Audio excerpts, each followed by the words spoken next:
And we're live. What's up, everybody? How you guys doing today? My name is Power Stroke Jude. You guys all know that. And today's live stream is going to be a little bit different. I've got multiple owners of tool routes. I've got right now in the basement, I've got two independent tool truck owners. I've got a Cornwell tool truck owner and a Snapon. We have two more possibilities. I'm pretty sure they're going to show up. They're probably just running a little bit late, and then going to have people like myself, Cass, and Ed, asking dumb questions, because we don't know what we're talking about with the ins and outs of the tool world. But as I do that, I'm going to bring people in and let them introduce themselves. So give me 1 second. All right, cool. If you want to start, Nick. What's up, guys? How you doing? I'm Nick from Jersey Discount Tool. Been selling tools for 37 years. Have a tool truck route, storefront, phone app, website, TikTok, YouTube, Instagram, everything. And he's got everything going. You guys check him out on all those platforms. Every single one of them is JDT Co. Except YouTube. YouTube too. Yeah, all that shit. All right, you want to go for it, Pat? Yeah, I'm Pat Paulson. I'm a part-time Snap-on dealer. I do 2 days a week and work for another guy that runs the additional 3 days. Right on, Gabe. I'm Gabe Felix. I run a Cornwell truck out here in Southern California under Felix Cornwell Tools. I've been doing it about 4 years. Lindsay. I'm Lindsay Coyle. I own Coyle Tools, and we've been running a mobile tool route for about 6 years. And we're starting to branch out to do more online sales and trying to look at growing the business in some other ways. But primarily, we're a mobile tool dealer like the other guys are, and we're independent, so we don't run a particular brand. We run lots of different brands. But I think most everyone on the chat has at least seen me or seen of me. So I see a lot of names in the chat that I'm already familiar with. Good to see everyone. And the dude riding in the dark. Can y'all hear me? Yeah, I can hear you. All right. My name's Kat. I'm currently driving down the highway at about 87 miles an hour, and Lindsay looks pretty worried about me right now. I'm gonna text the point to you, and I probably sent Lindsay on vacation 2 or 3 times over.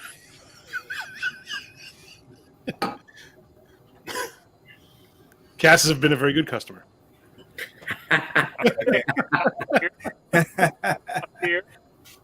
That's funny. I see him on Tuesdays. Is there any particular topic you guys wanted to start with? I mean, you guys want to say what got you into the business or anything like that before we start? Or we can take some questions from the chat, or I've got a list of questions that I want to say I wrote them down myself, but that really wouldn't be 100% true. Lindsay.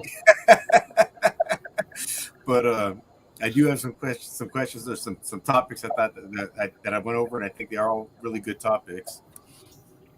Do you guys want to start that way? How do you guys want to start? I'm very unorganized. I'm not like Ed. Ed's the opposite. I'm the opposite of Ed.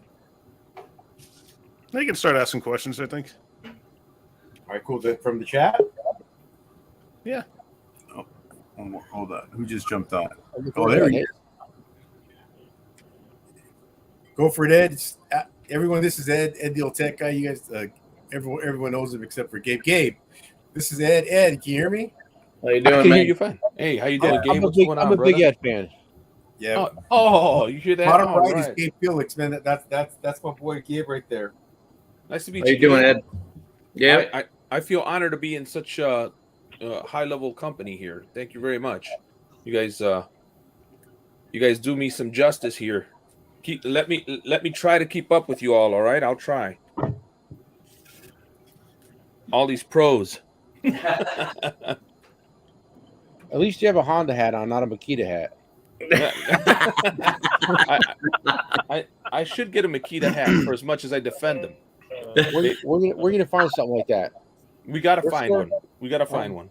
You get them in cereal boxes. Lucky Charms usually. Lucky Charms. Before we get going, I just want to ask if it's not broken. Did you get the help on that you needed from those guys?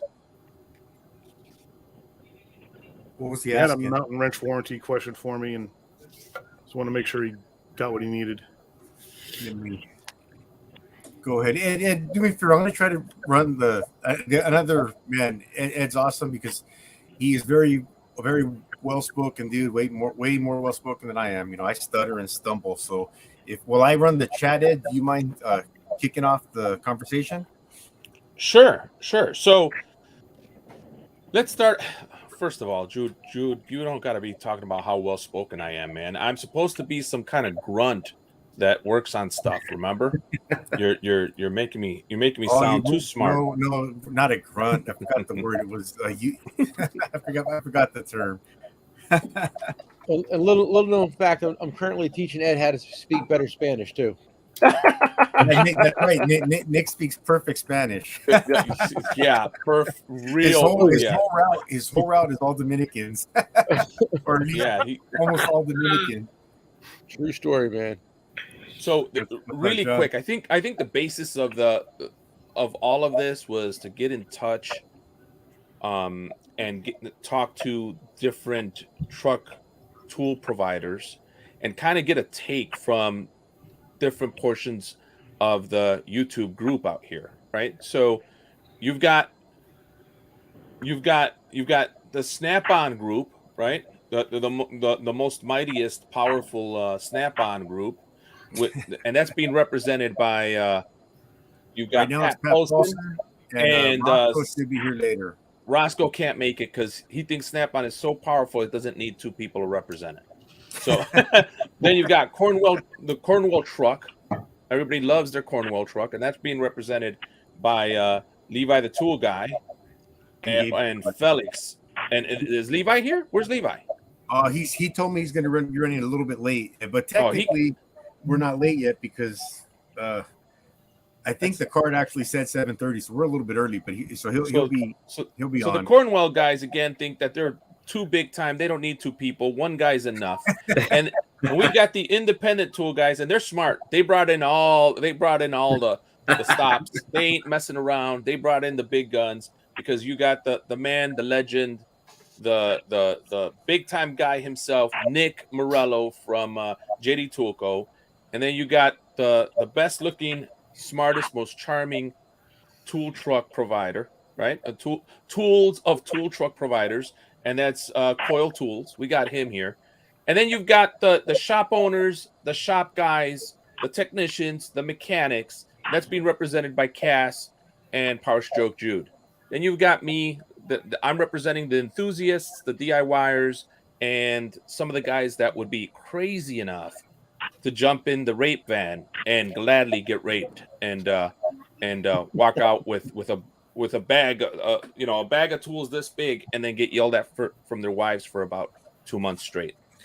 Now, I think one of the biggest questions that has from our side, the DIYers, enthusiasts, one of the biggest questions that comes up, and we've seen it actually 2 weeks straight, is why buy from you guys?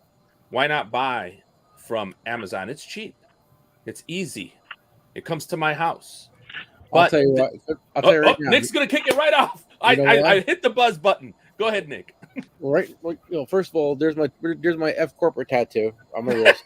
Okay. But who's doing a live feed right now at 10:30 at night in the East Coast? Jeff Bezos or me? I am. I got my phone right next to me, answering questions to customers nonstop the whole time I'm doing this. I'm available to my customers 18 hours a day, 7 days a week. Any question, any warranty issue, we're there.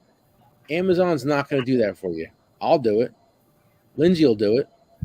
I'm sure these guys will service their customers anytime they need it. Yeah, a lot of it is service. You're paying for the service and the warranty and the backup that you have. Amazon ain't going to back anything up.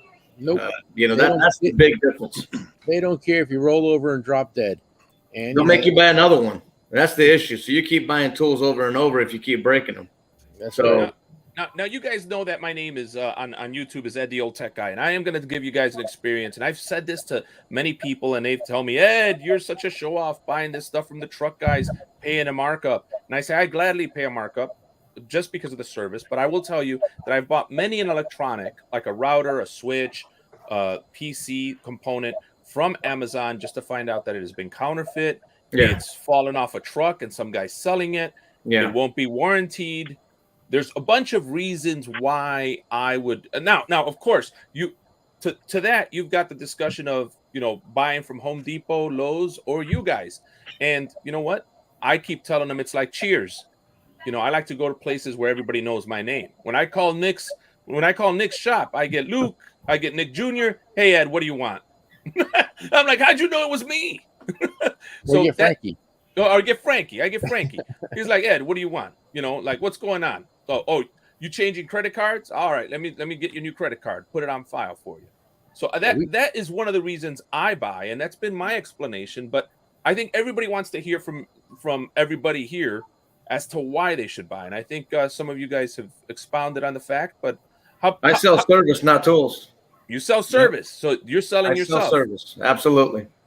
Yeah, I tell new technicians all the time, this is part of my regular introduction with a new guy, stay off the tool trucks, including mine, until you find value in the service and the price and all the things that the tool truck offers. Because, and this is just my opinion. I might rub some of the other tool truck guys the wrong way, but the tool truck is not the buying option for everybody. It isn't. No. It's only a good buying option for people who see value in it, who can afford it, who can manage their finances well enough that they don't get in over their head, because that only works against both the customer and the tool truck guy down the road if there's a financial problem or if there's repossessions or whatever, because we all sell on credit to our customers. So it has to be worthwhile. And when someone gets to the point in their career where it is, then we can be a good resource. We can answer questions. We can act as a consultant if they need a recommendation. We can give them options for different tools to do different jobs, and we can be somebody who's not just walking to the store, you find on the shelf, you go to the checkout and you leave. We're somebody there who is going to engage you and have a conversation with you, and you get a better, closer relationship with your tool guy than probably any other vendor that you work with. That's true too. The other thing is, we have specialty tools that you need right now. A lot of times if you're carrying it, they need it right now. Waiting is not an option. The car's coming in. Time is money. So there's a lot of factors. But a lot of it is having the tools on the truck is more important to me than ordering them or doing all that, because the guys need them right now. Most guys don't want to set of screwdrivers next week. They want them right now. Try calling Amazon and say, hey, man, I'm working on a 6.0 diesel or a 6.4 diesel. Yeah. And my adapter just will not get the 10 millimeter behind the turbo because of the exhaust, coming off the turbo, the downpipes. Oh no. And then for one of these guys to tell me, oh no, we got a special tool for that. This was made for that. They bring it to me. They show up in my shop on their off day, give it to me, and it works. And I'm like, dude, done. That's the kind of service you get, and you get specialty tools, just like they said. Something that a lot of people miss is the finer details of after sale support. How you will be promised anything from a vendor. Amazon will promise things, Home Depot will promise things, but the reality of getting that service and the level of service you need isn't always what it's cracked up to be. And I'll give you 2 examples. One of them was a guy came to me with a broken Milwaukee ratchet, an M12 ratchet, and he asked me if I could help him out because it didn't work. He said, I bought it from Home Depot. I said, well, can't you just exchange it at Home Depot? Don't they do that for you? I thought, it'd be faster and easier for him to go into Home Depot with this broken thing and just walk out with a new one. He said, no, they won't do that because he bought the kit that came with a battery and a charger and an adapter and a bag. He said, the problem is I don't know where the bag is and I lost the adapter. And they told me that I had to bring in the entire kit in order to exchange it. He couldn't just exchange the ratchet. So there's one problem that you have with warranty fulfillment at a brick and mortar. The other is with Amazon, and you don't know who's selling on Amazon. and I saw this on someone's. Someone made a video on this I saw a couple weeks ago, Thank you, where Anthony. they were trying to show who does sell this stuff, and underneath the title of the product page, it'll say visit the manufacturer's store, but that's not who's selling it. You have to check over on the right side, and you'll see that who it's sold by. It's probably a vendor you don't know. And if you look at the vendor, because the vendors have a vendor page on Amazon, there may be no contact information at all, no phone number or an address. If you look on Google Maps, it's just a bizarre looking building with no signage. Looks kind of dilapidated. I've seen a number of those. So when warranty time comes, Amazon's not going to stand behind it. You're going to have to contact the vendor. Good luck if you don't even know who it is. And you might have to go through the manufacturer. Now, the manufacturer may have a policy to say, if you bought it off Amazon, we will not honor the warranty. Yeah. And Milwaukee and Gray Pneumatic are two vendors that I know of, or two manufacturers that I know of, that will not honor a warranty if you purchase from an Amazon seller, because they don't know where the stuff came from. They want to support their dealer network. And to have some guy who picked up a pallet load of something somewhere and puts it on his Amazon marketplace, they don't know who that is. So it's always a risk. Are you going to save money shopping on Amazon? Absolutely. You're going to save a bunch of money, but only you're going to know if it's worth it. And but Lindsay, you're so charismatic. You're such a nice guy. I always want to buy from you, but you know what? I was told that if I buy Milwaukee, it's warranted by Milwaukee. It's not a problem. I'm just going to buy Milwaukee on Amazon for 40% or 30% cheaper, and I'm going to warranty it when it breaks. What do you say to that? What do you say to that? Because I'm sure you've heard this before. Well, you got to send it into Milwaukee. So you're not going to send it to Amazon. You're going to send it to Milwaukee direct, right? So you can go e-service, send it yourself. People don't want to do the legwork. They want to hand you a broken tool and get a new one, right? It doesn't work that way. I'll send it out for you and I'll get it replaced. But it's all through e-service. Your customer can do it themselves. But do they want to? No. Here's the downside. When was the unit manufactured that you bought from that Amazon reseller? Nobody's going to be able to answer that question. When you and Milwaukee will not take the tool under warranty if you produce the receipt from the Amazon sale. That's correct. They won't. What they will do if you don't provide a receipt, they'll go off the data manufacturer that's embedded in the serial number. Yes. So good luck, because you don't know when that tool is actually manufactured. So maybe it was sitting on a shelf for a long time. Maybe it's sat in a guy's garage before he sold it on his Amazon marketplace. All Milwaukee's going to do is give you a cost for replacement, and you can make a decision to get the tool disassembled back to you, or you can pay the replacement cost, and that's it. That's the disadvantage of going through Amazon or somewhere else. Excellent points, guys. Because go ahead. I'm sorry. I have a quick question, being that we're talking about Milwaukee, because Gabe, you sell Milwaukee, and Lindsay, you guys sell Milwaukee. Does that interfere with your sales when independent trucks around you sell it as well? Hey, Levi, what's up? There's Levi. No, it doesn't. I mean, when you got tool trucks like, say, Matco, Snapon, or Mac going out buying Milwaukee from somewhere else because they want to sell it, what's that tell you about the product? We're an authorized Milwaukee distributor, right? Snap-on, Matco, and Mac really don't peddle Milwaukee. When you see it on their trucks, you know Milwaukee's a good product. That's the bottom line. Now, I wanted to make this point because this is something that I've experienced. Again, as an enthusiast, I'm not even at a shop. I'm not even a mechanic or a technician that would meet with the tool truck. But my nearest experience to that at the stage in my life would be kind of dealing with Nick or dealing with Lindsay on the phone. And I'll give you an example. I call Nick's store. I wanted the Milwaukee Sub Impact, and I was trying to decide whether I wanted the 3/8 anvil or the 1/2-inch anvil. Quick little discussion back and forth with it wasn't Nick Jr. It was the other guy. What was his name? I'm sorry, Nick. Was it Nicky? Frankie? Oh, Frankie. I was talking to Frankie back and forth real quick. He gives me the suggestion, helps me make the decision that best fits me. Correct. Right? That's not something that's going to happen at Home Depot. That's not something that's going to happen at Lowe's. I walk out of there happy. It comes into my house, and even Amazon level convenience from Nick.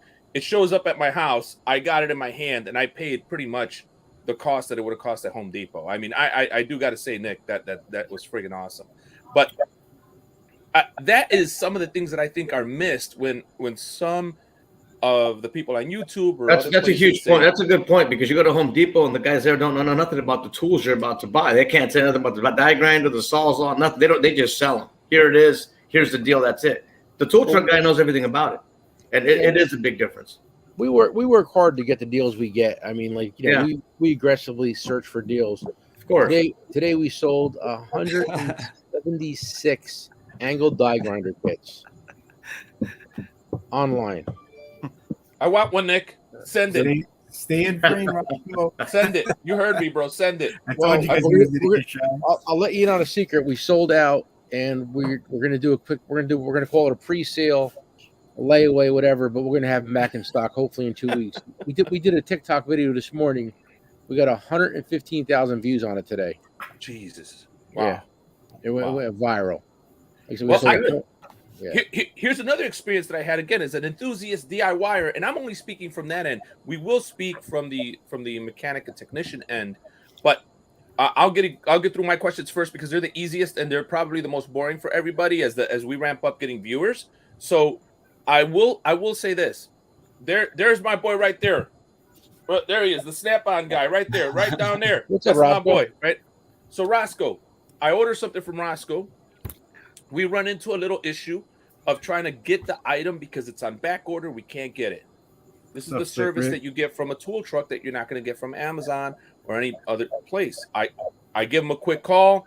We sit there. We have a conversation. He says, "Hey, Ed, you know, I got this ratchet that got returned or is looking for sale that, let's make a deal." We made a deal that I walked away smiling. I'm still smiling. I'm so you have no idea how happy I am. I got. Ed, let me hold on. Let me help you one Go second. You were in Roscoe's route when you bought that tool, right? Yes. Of course. Okay. That's the week he was visiting me. Of course I was. That was the weekend came down to on the ELA, you know.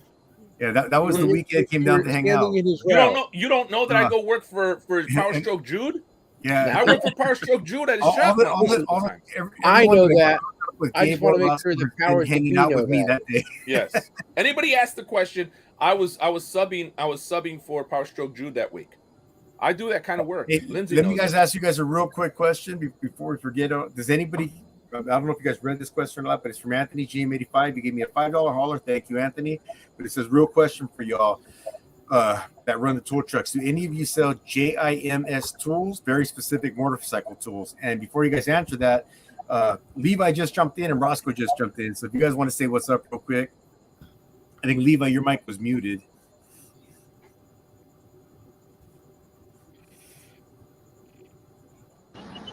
So I don't know what you just said there exactly, but I'm actually on my way to a third shift stop right now. Oh, shoot, you're driving. I thought you were just sitting in your truck. Yeah. Man, I thought you were just sitting in your truck, man. What's that? I thought you were just sitting in your truck, and now that I look at it, I can see the stuff from the ceiling dangling or like moving around. Yeah, That's man, funny. the grind never stops. I'm hitting a third shift customer, so I will, when I hit them, I'll mute you guys, and you can just, keep on talking. But after that, I'll be able to, chime in on the chat. So. Oh, perfect. No, don't even worry, man. In fact, just pay attention to the road, dude. be safe. And by the way, guys, like I said, that was Levi the tool guy out of Pennsylvania. And Roscoe, you want to introduce yourself? East Coast guy, I like that. Roscoe, Snappy Redlands. Gabe, what's up, man? What's up, man? Long time no speak. I know, right? Yeah. Real quick, I got a few more questions here. I got a few more questions, but Roscoe, I got lots of love for you, bro. You're the man. Thank you. Thank you. Now, I have to say that's a great question. If you're running your route, can somebody say, "Hey, yo, can you start putting me on your route?" What does it take to become a customer of yours for each of your situations? Everybody's got a different situation here. Independent trucks, Cornwell trucks, different ones. We'll start with Nick Morello. Obviously, he's got the easiest one. You just got to walk in the store, I guess. Tell me, Listen, Nick. My route is so busy, so packed. I don't have room for any other stops. In order for me to get a new stop, I'd have to drop a stop. And at this point in my career, all my stops are very We'll work good on a Monday. profitable stops. So there's working- no we're way working on I could Monday. possibly drop a stop to pick up another stop. I tell everybody my route is full. I'm sorry. There's nothing I can do. How about it, Pat Paulson? What do you got, brother? I'll take on anybody that's in my region. For the walk-ons, usually they'll call me and find out where I am at a particular point in time of the day, and they'll just come to where I'll be. And they usually know what they want prior to getting on the truck. They'll call me and say, hey, do you have this? And if I have it, I'll say, okay, well, where can I meet up with you? Do you have walk-ons? Will they meet you at a shop that you frequent or something? How does that work? They'll either meet me at a shop, or I'll arrange a time where I can meet them at the end of the day, where I'll roll up and help them, or I'll go by their houses if they're a good customer. But I will say this for people that are a walk-on,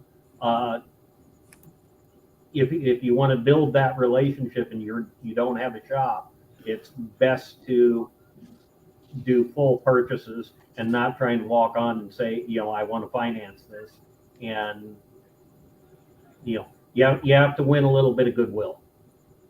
We will talk about the financing in a minute, because I am the king of financing beef jerky. I'll tell you about that in a second.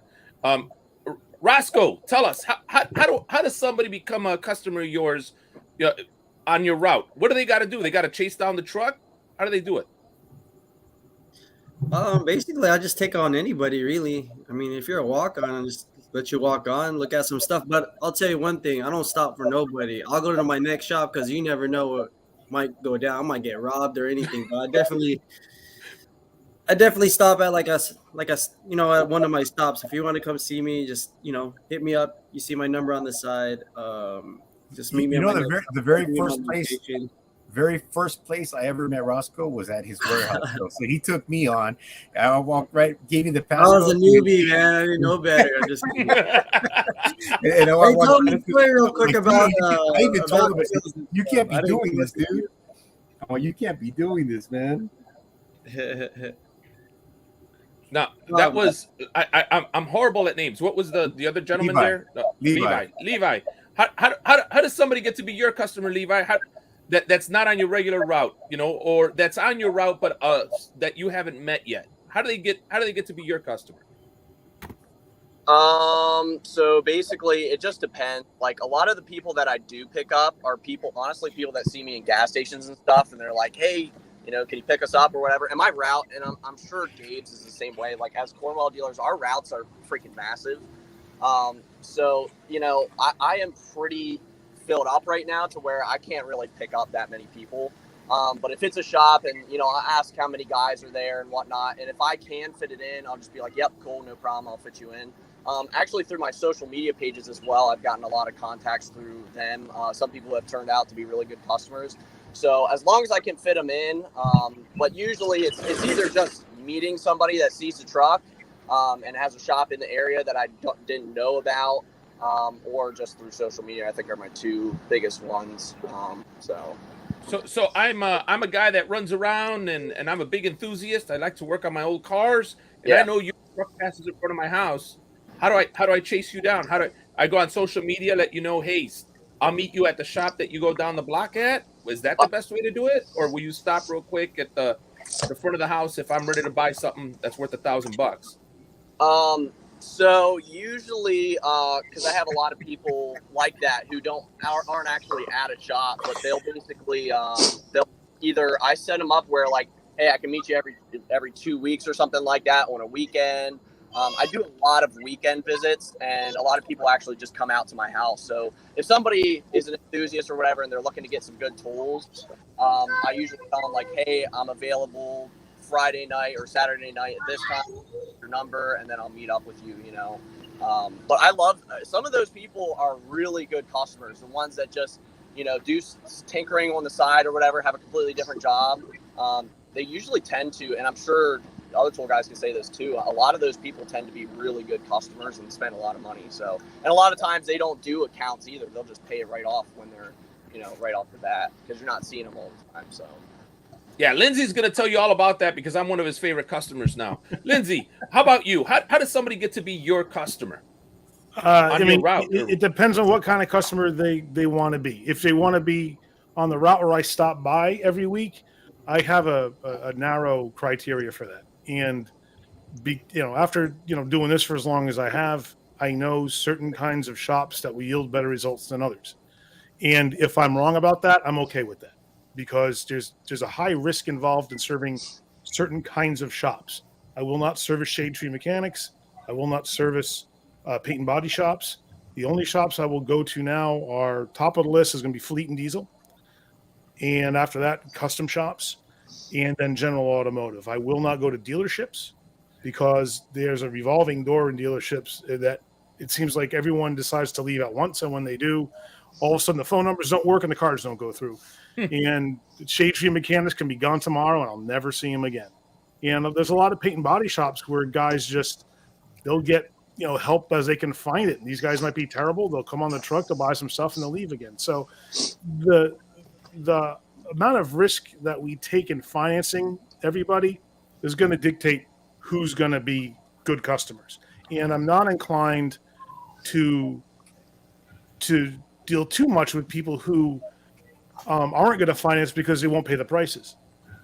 So there's this give and take between trying to ally yourself with the right kind of customer. And it's not always easy. And, you get burned sometimes as a tool guy, but I think having defined my own target market for that means that it's much easier for me to decide who I do business with.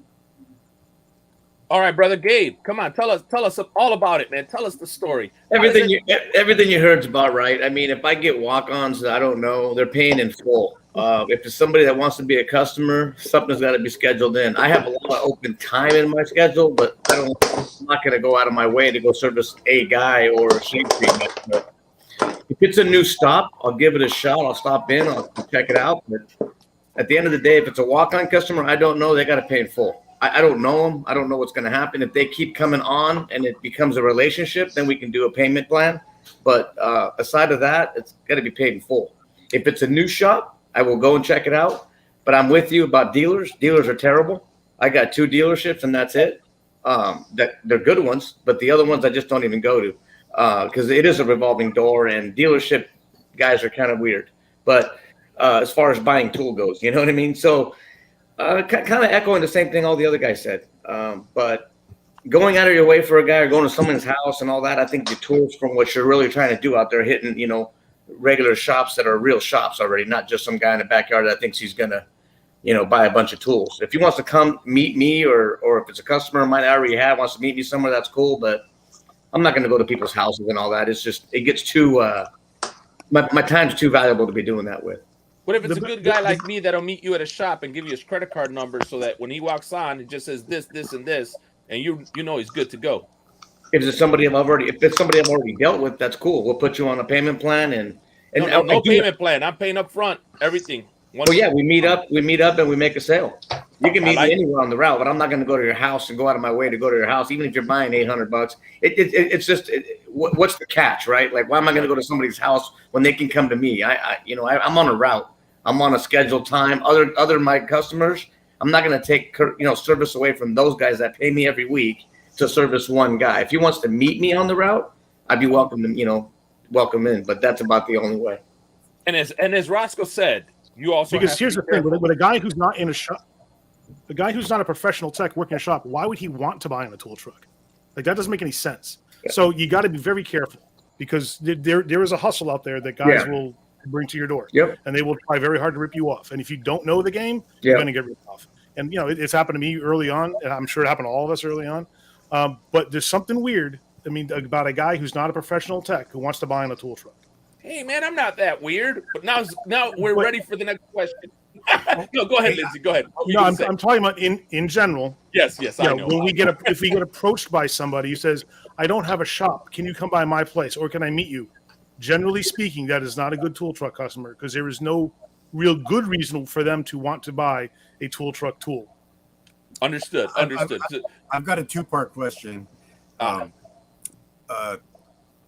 Because you guys just talked about how customers become your customers and walk-ons and stuff like that. But speaking of customers in general, what buying habits do you like to see from your customers?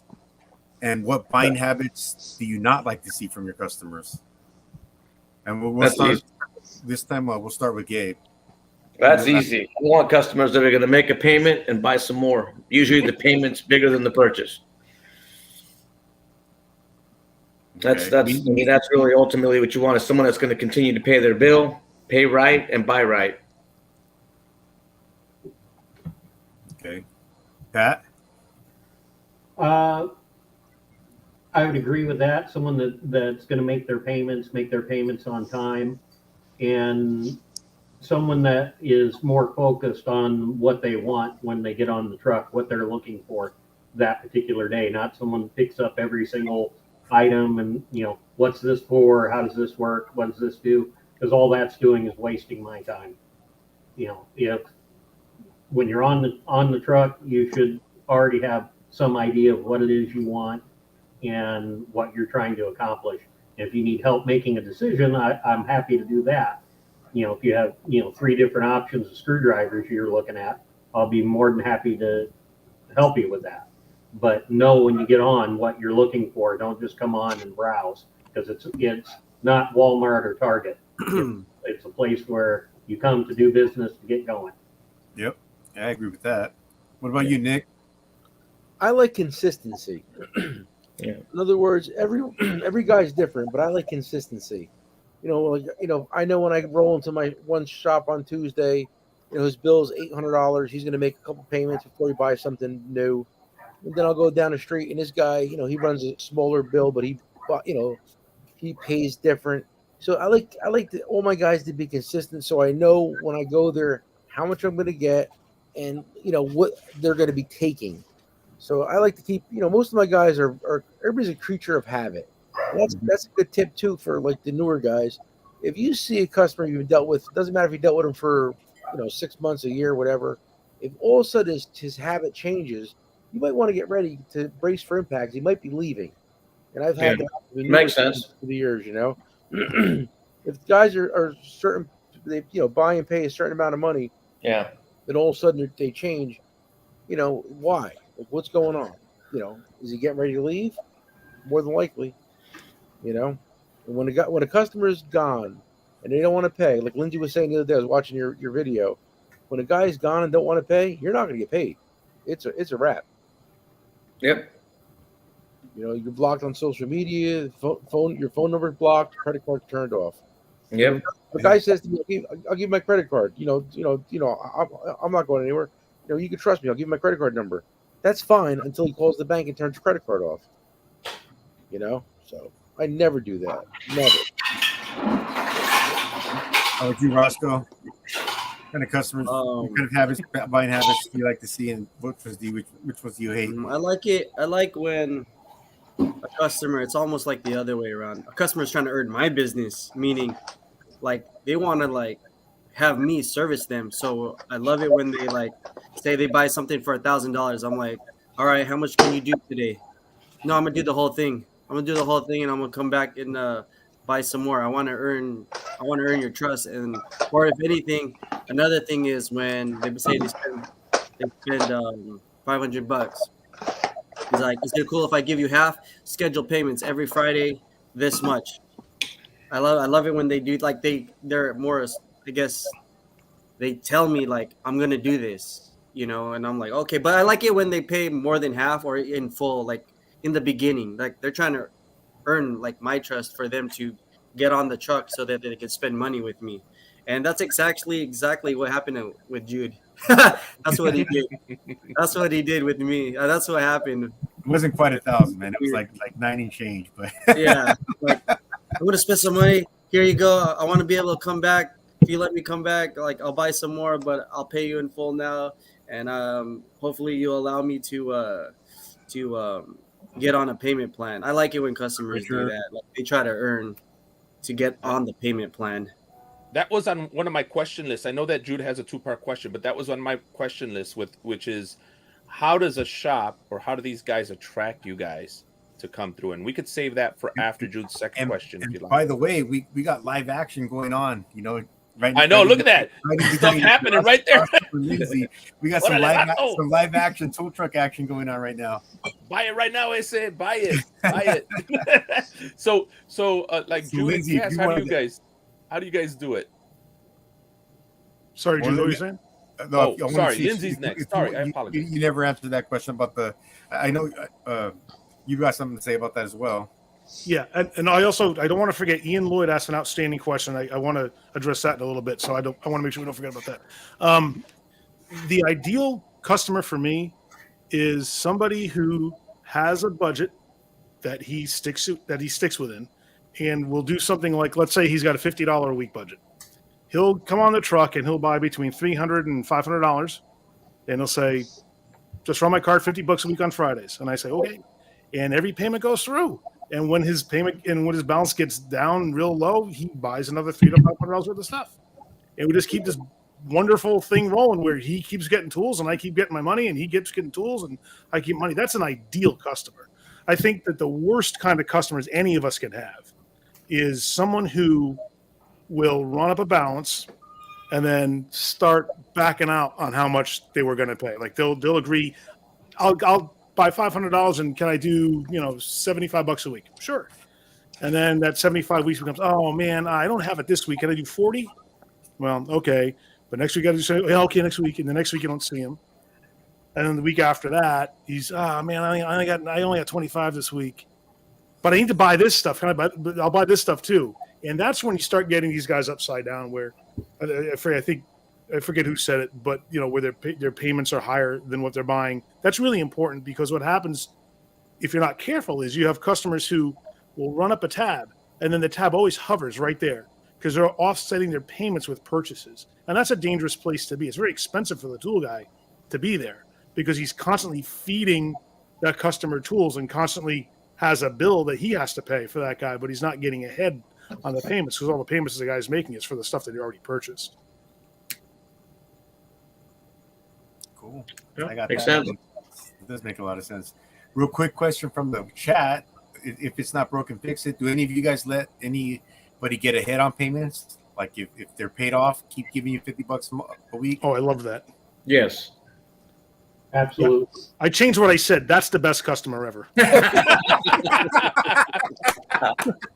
got a couple guys that do that. They'll pay their bill off and keep on paying. That's when you tell them, hey, you're paid off. They're like, so what? Keep running it. Cool. Greatest Perfect. thing ever. Yeah. Yeah. Hey, Cass, you got any questions? I don't know. I mean, y'all have any questions for me? Cass on the spot. Is there any questions for Cass? Lindsay, you have any questions? Why am I such a good customer? Why How did I get in the position? How did I get in the position I did? But I mean I use you as an example a lot when people are concerned about buying more than one of something. You've got 2 and 3 of a lot of things because your efficiency is so important to you. You understand that that's the best way to earn money, aside from developing the right amount of skill that you need. Efficiency is key, and you're an excellent example that I use to demonstrate to other people how that level of efficiency translates to them earning more money. And yes, it's an investment in tools, and no tool is cheap on a tool truck.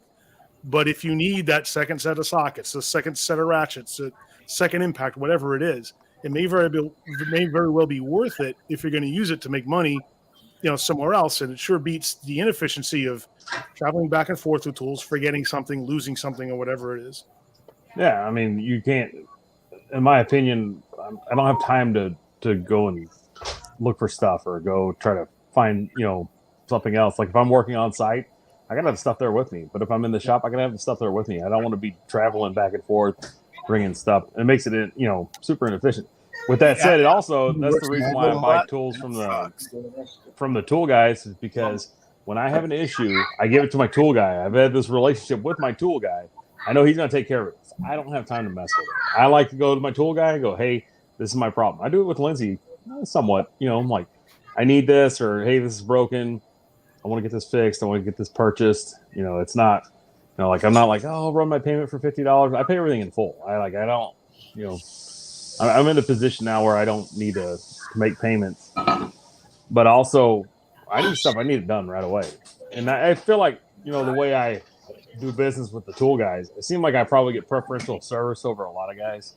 And that's just something I came up with on my own, basically, because the guy I worked for 21 years, he didn't really buy a lot off the tool trucks. I mean, he'd buy some, but he's not like he tries to cheap out. He tried to cheap out on everything. So I kind of went the other way. I figured I'll do it this way. But like I said, whenever I have an issue and I go like, hey, Lindsay, I need this done, Lindsay takes care of it. So. Yeah, to your point too, you become a preferential customer in my mind, because if let's say I get that Snap-on cart was a really good example. I took on a used Snap-on cart. It was in excellent condition. The first person I thought of was Cass, right? I didn't know the fact that he was looking for a cart necessarily, but I know he likes that kind of thing. So drive down the road and I see Cass next with that cart, and sure enough, he liked the cart. So it's the kind of thing where as you get to know each other, and you get to know what your customers' preferences are, and the things that they work on, and things that they like, and the things that they need, then it becomes easier to have a very personal kind of buying and selling relationship with each other.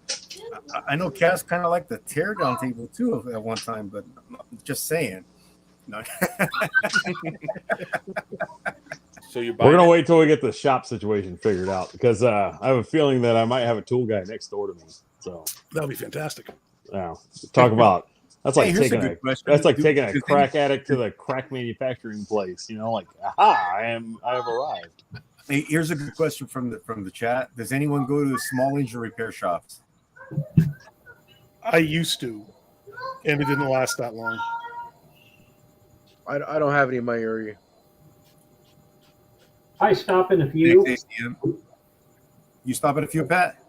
Yeah, I stop at a few. They're not real productive, but it's good to keep those relationships open, because when they do need something, it's nice to be able to be there for them.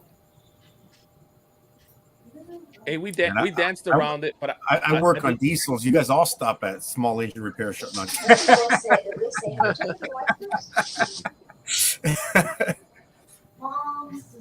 Go ahead, Ed. I'm sorry. We keep dancing around it, and I'm dying to ask this question. Tell me your worst burn. Who burned you the worst? How'd you get burned bad? That's what I want to hear. Somebody that burned you really bad. First? Yeah. Nick Morello, go ahead. Go first. Remember I said about consistency, right? I had a customer. I dealt with him for probably 2 years. $100 every week. Never missed a payment. If I missed a week or he was out, he doubled up every week. $100 every week. So he said to me one day, he's like, listen, he goes, I got a friend coming over from, all my customers are from out of the country. He's like, I got a friend coming over. He wants to buy it. It was an OTC scan. No, it was an Autel scanner. Actually, I'm lying. A launch scanner. So he's like, how much is it? I was like, $4,000. Like, all right, no problem. Bring it to me. He's going to pay cash for it. No problem. So I go back to the stop the next week with the scanner. I give him the scanner. He's like, all right.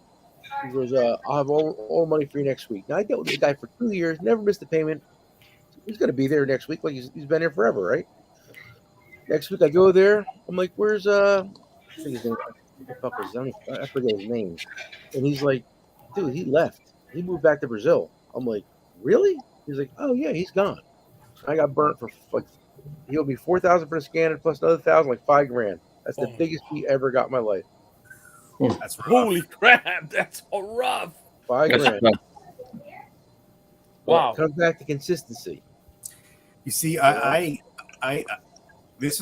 not the one that was getting burned on this one, but when I was working at Fort of Orange years ago, one of our transmission guys, he went on the Matco truck, and he bought a cart, he bought an impact, he bought a bunch of tools, and I'm like, dude, what are you doing? He's like, oh man, he's like, I'm getting my tools together. So, yeah, but aren't you leaving? Isn't this like your last week here? You paying cash? And the Matco guy was gone already, and he's like, nah, man. He's like, I'm done, and he split you know, that was on a Friday or whatever. He was gone. I saw the Matco dude the next week, and I hate to think of myself as that guy, but I was like, hey man, I know you. His car didn't go through. I know nothing worked, but and his car couldn't have gone through. I don't even know if you did it that way. I think that was when you still had to slide him. But I told him, I said, hey, I know he went to Fritz Ford in Riverside, man. I don't know if that helps you at all. He's like, hell yeah, that helps me. So I'm gonna get my shit. So that's a bad one, man. But I that wasn't my question, man. I'll let you guys go. If you want to go next, Roscoe, worst burn. Man, the worst burn was a Snap-on credit. The guy came in. He seemed like a great kid or a great guy. He's talking about it like he's like a family man and stuff like that.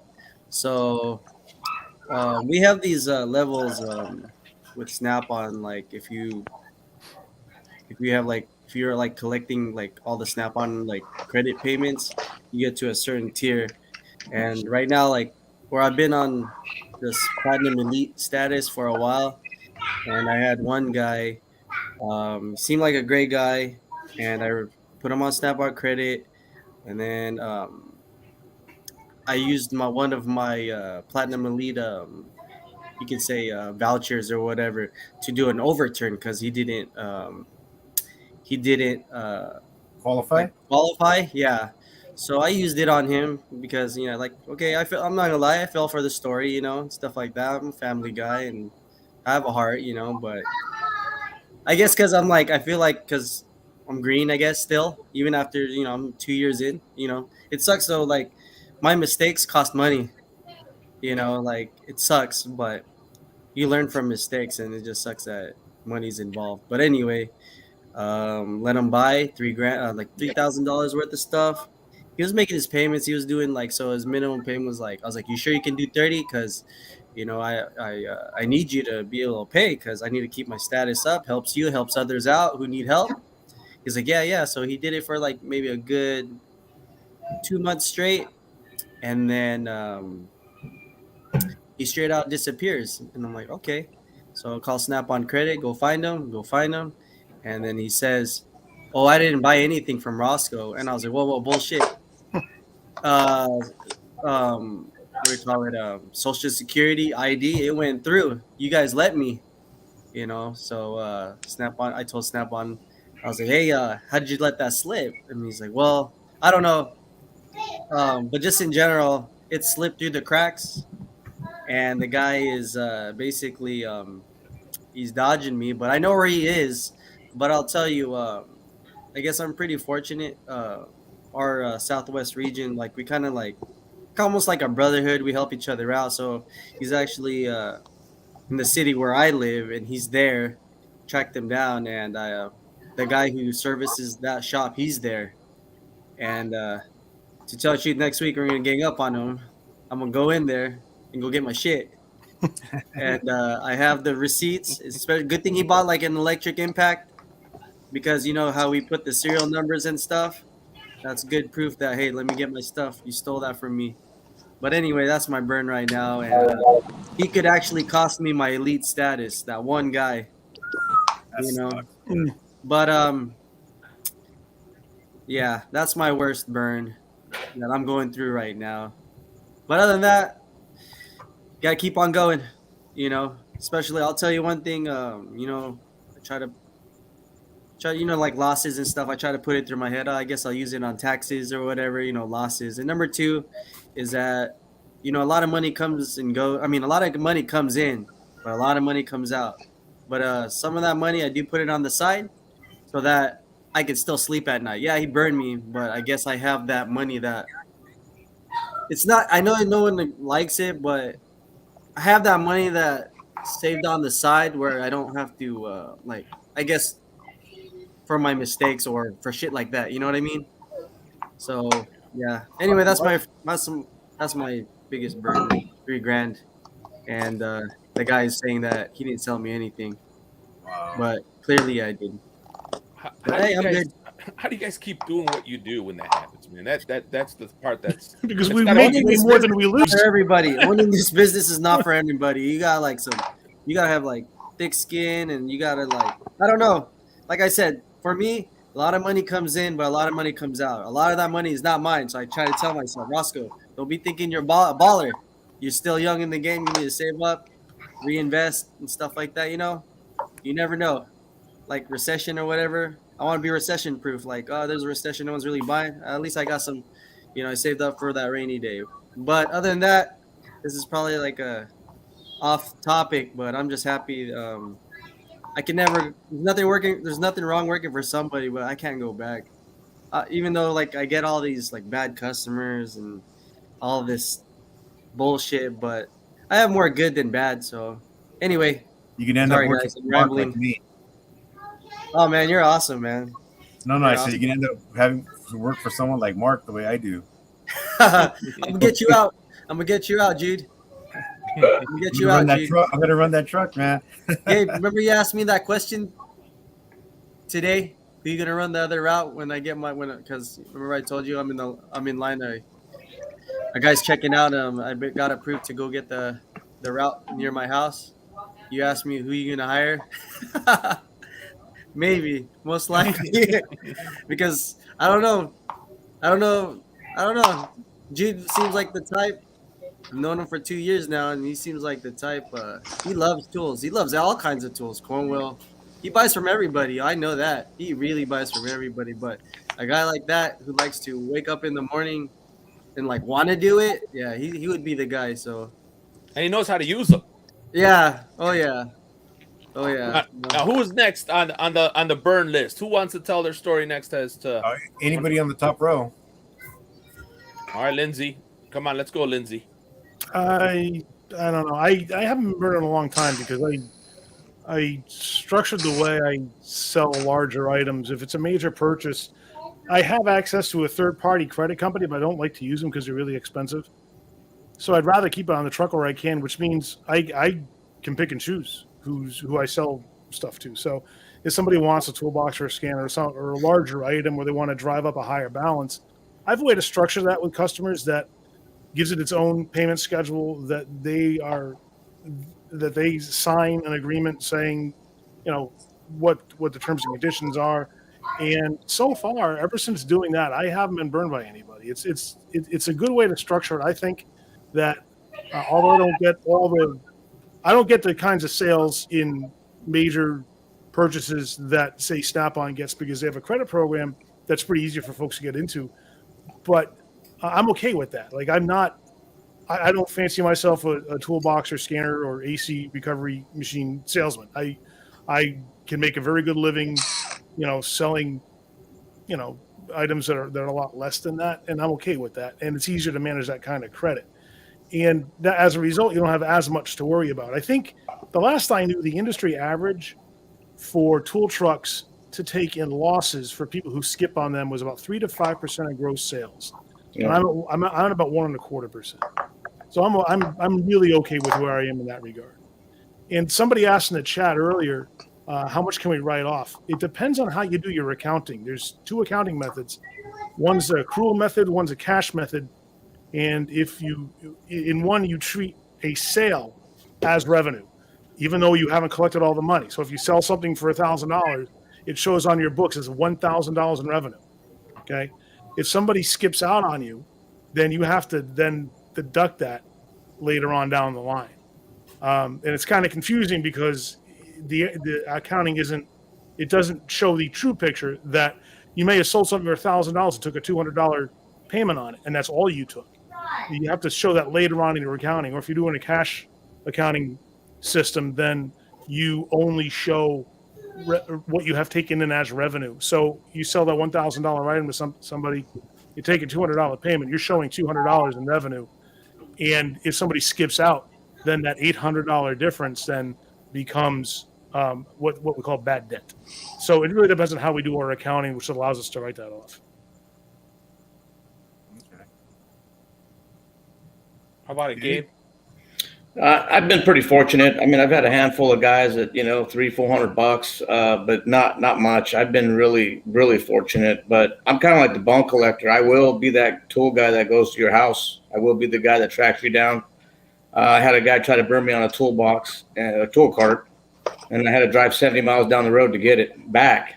But I will go get it. That's the difference. It's probably not the best approach, but I take it personal, and I will knock on doors, and that's a problem. And that becomes a problem at that point. If those guys are willing to take that risk, so am I. So I've been pretty fortunate though that I haven't had a whole lot of guys bounce on me on big bounces and stuff like that. For the most part, I've been doing pretty good with that. So, but in retrospect, I let them know up front, I will come get it.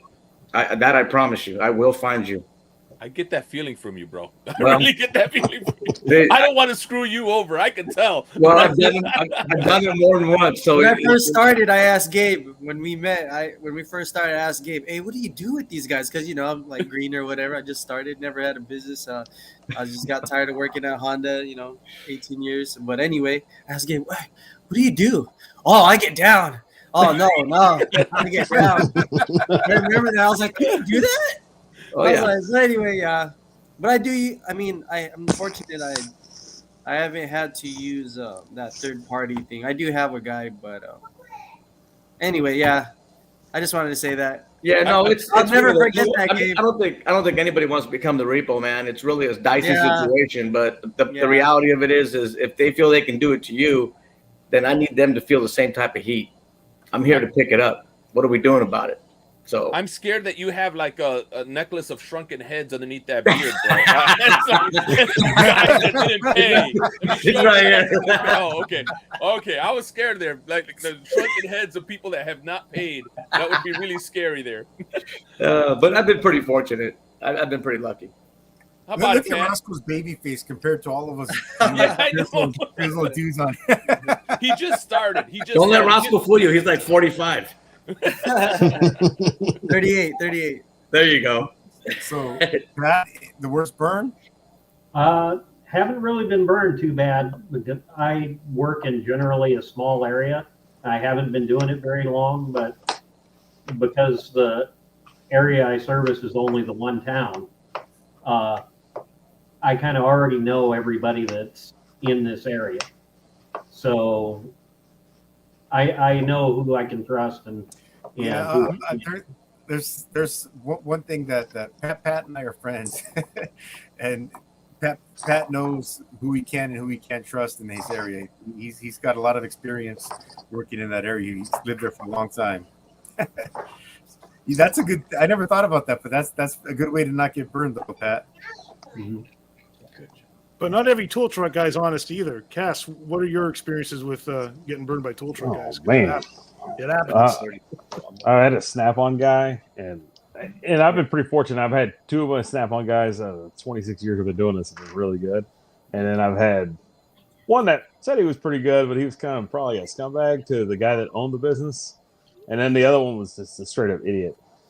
And he was always on hold. He would never order anything. And then if you like I had an impact, I had to send it in to get repaired, and he goes, "Hey, I'll send it in." He never sent it in, and I'm just waiting.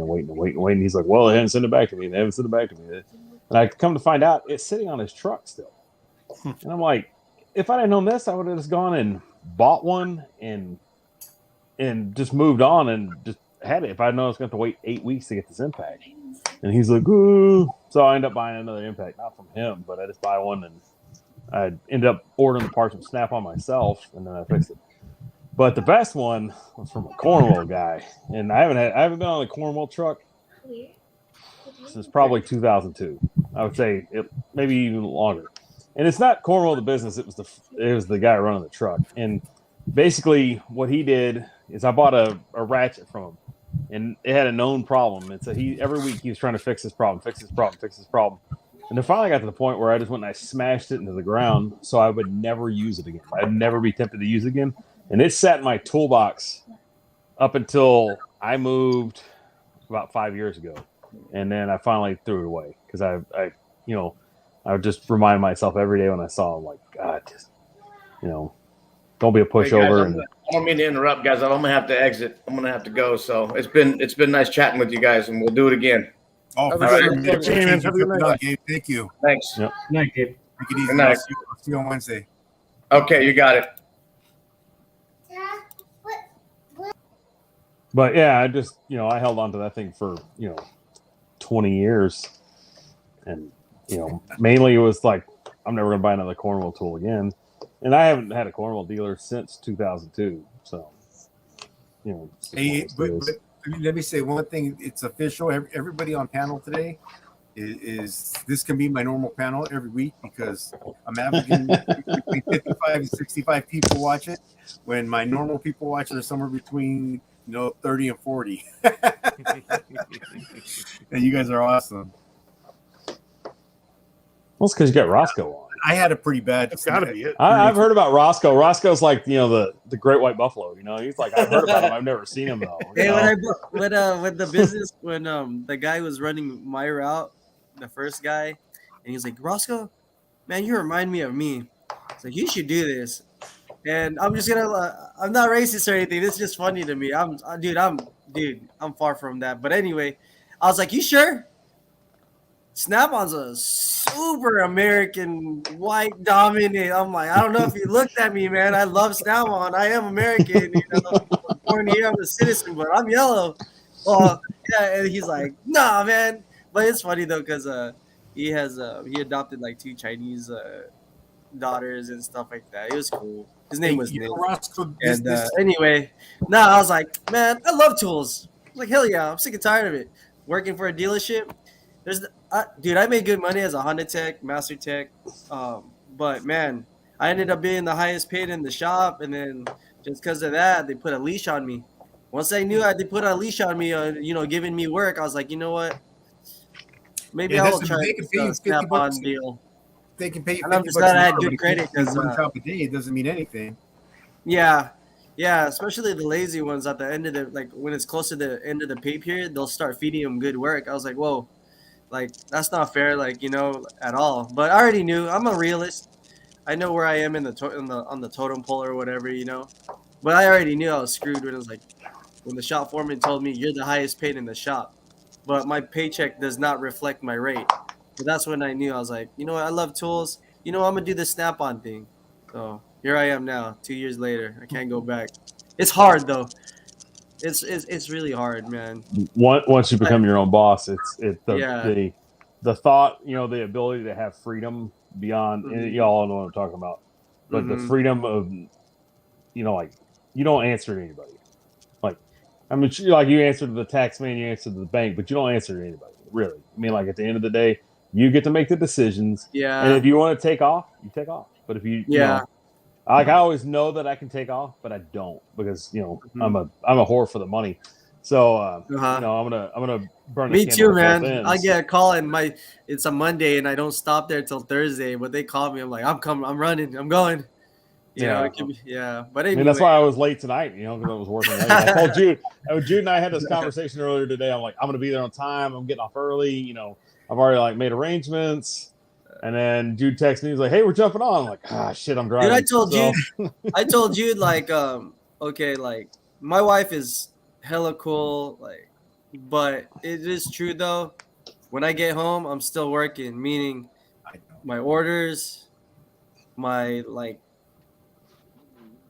people's tools, I gotta send it out, my warranties, But I asked my wife, and I said, "Let me just have it right now. I gotta get on Jude's thing because."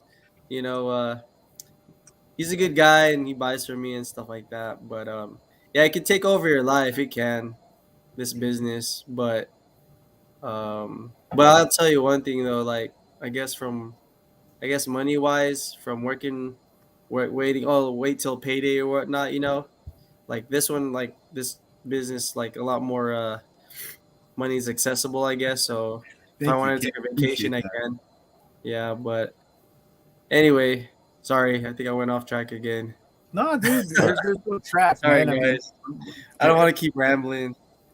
People want to hear you guys talk. I don't think they care what you guys are talking about. Of course, they want to get some tool stuff going on. But look at this comment I just got right here from East Coast Canada. It said, at Power Stroke Jude, you're live tonight. has hands down been the best live I have ever seen on YouTube. That's pretty good. Wow. Pretty That's high very praise, nice, man. Thank you, Ken. I appreciate that. And Roscoe, I wanted to tell you something, man. My channel is not the only channel that your name has ever been mentioned on. Nick has talked about you in his videos before. He's like, oh man, he's like, because he's always about corporate and all that. But he's like, you know what? You can tell when there's like a real guy, and Drew's a guy, man. He seems young. He seems like a good guy, man. I hope he makes it. I think he makes it. And he asked me, like, what year is he in? I'm saying, he's in year 2. He's like, man, what'd you say, Nick? If you can get by year 3 or year 4, they probably turn the corner. I think 3 is when you hit the wall. You know, 3 after 3, then 4. If you can get past the 4th year, you're good to go. And you know, it's. I always call the first 3 years the glory years. You know, it's after the 3rd or 4th years when when shit starts getting real. Listen, this the only job I ever had was selling tools. I sold tools out of high school. I'm a high school dropout and I went right to a tool truck. My strategy is I'm making money. I'm paying my tool bill. I'm putting paying the franchise and stuff like that. Like my tool, like my, like paying the truck off. I am actually, I got loans with Snap-on. They allow us to finance it if we don't have the full amount. But to tell you the truth, guys, I've been, I guess I'd lived by this even when I started like wrenching, like buying tools. You suffer now than later, like. Hell yeah, I was only making $7.75 an hour back then. As a loop tech. No, I was an apprentice, and I wanted to go on a flat rate. And I knew if I bought a tool, a job that pays 3 hours, and I bought a tool to get it done in like an hour, I'm gonna buy that tool. I just suffered for maybe the 2 years. I didn't buy a box. I went for tools first, man, because I do have customers like these kids, man. Snap-on box, epic. I gotta have that, but they got no tools. And when they have no tools, they can't make money. If they can't make money, they can't pay me. I figured that out. So I try to sell them tools, So I still don't have a big box. I've always had professional cards. The last couple of years, I've been using a U.S. General, but I just upgraded to a Snap-on card. But I don't know if you guys see I have a different camera. Sorry, but I'm still rocking the Craftsman's behind me, man. It's a double bank professional series, and it's so old it was made in the USA. Hey Jude, I want to take East Coast Ken's question, and the reason is because I was going to ask this, and I'm going to add just one thing to it. Why did you guys choose the tool truck brand that you're driving today and that you're working with? And if you were going to start over again, would you still choose that brand, and why? That was Ken's piece. My piece was the first. We'll start with Pat Paulson. I haven't been doing it very long, so I may not be the best person to answer it, but I have always liked Snap-on Tools, and I was, prior to taking the job of running the truck in my area, I was retired. So basically what I make goes back into stuff I'm buying off the Snap-on truck. Yeah. So I'm happy. Beating the habit. But the honest answer is, if you told me I couldn't do it tomorrow, I'd still buy Snap-on Tools, and it wouldn't have a real great effect on my life. So I'd still live the same life I'm living, whether I was doing this or not. And not a lot of people can say that. Cool. I'm interested to hear Lindsay and Nick. I want to hear Roscoe as well, but I'm interested to see how they answer this question, because they both left franchise. They were both Mac dealers to start and then became independent. So who wants to go first? Want me to go first? Good. Sure. Listen, YouTube, I'm doing fireside chats, talking about the beginning to the end. I was a Mac dealer for 18 years, and Mac Tools is the worst company in the world to work for. I will debate that fact with anybody.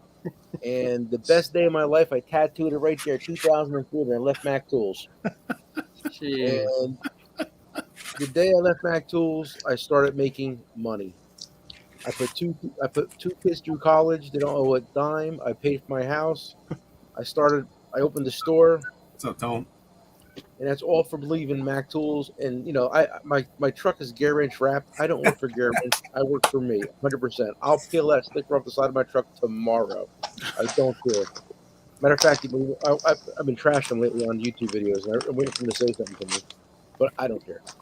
That's my truck. I bought it, paid for it. They didn't, you know, they wrapped it.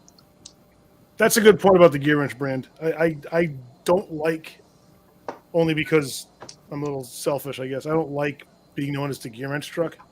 You know, I haven't had a Gearwrench wrap in my truck in over 2 years. But they associate with the brand, you know. I did it just because, you know, I thought it would look good. Let me do it. Yeah, that's a good looking wrap.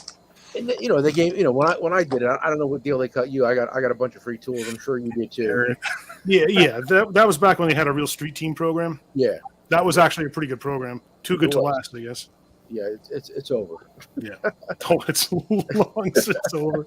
Well, the funny thing about that was I kind of hammered them for a while because when they started letting all the reps go, they weren't telling the dealers what was going on. So, you know, I'm trying to schedule a rep, and you know, I keep calling their corporate guys, and they finally said, "Look, we can't give you a rep. We'll send you some tools." I'm like, "Okay." They sent me a pallet of tools because they laid off all the street team guys. They had all these tools left over, so we sent them a pallet of them. There you go. Like, awesome. Thanks. It's amazing. It was great. I got all these tools I could do promos with and stuff. But to answer the question about how I chose the road that I took, I don't come from a mechanical background or a sales background. I come from a business background, and I always look to see how I look more for opportunity than I do a particular type of opportunity. And when the opportunity is good and I can bring my passion and desire for business and business process to that, that's what I'll do. And the tool business seemed pretty good to me. It would be hard today to start as an independent guy without knowing anything about the tool industry, because you have to get trained somehow. You need somebody to show you the ropes. It's very difficult to walk into an industry you know nothing about without any prior experience, because you can rely on your customers to some degree, but shops have their own culture, and customers have been buying from tool trucks for far longer than I was ever working a tool truck when I started. So they had a big advantage because they had all the knowledge. They knew how they expected the deals to work. They knew a good deal from a bad deal. They knew a good price from a bad price, and I really didn't at that point. So it was necessary to start as a franchise in order to ultimately go my own way.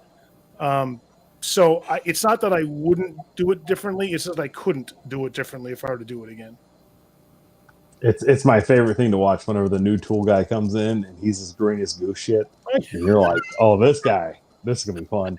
You know, he comes in, he's like, hey, guys, I have this promotional bucket here, and I've got all these tools in there. And you're like, get the fuck out of my stall. You go stand over there. I'll come on the truck when I'm ready. All right?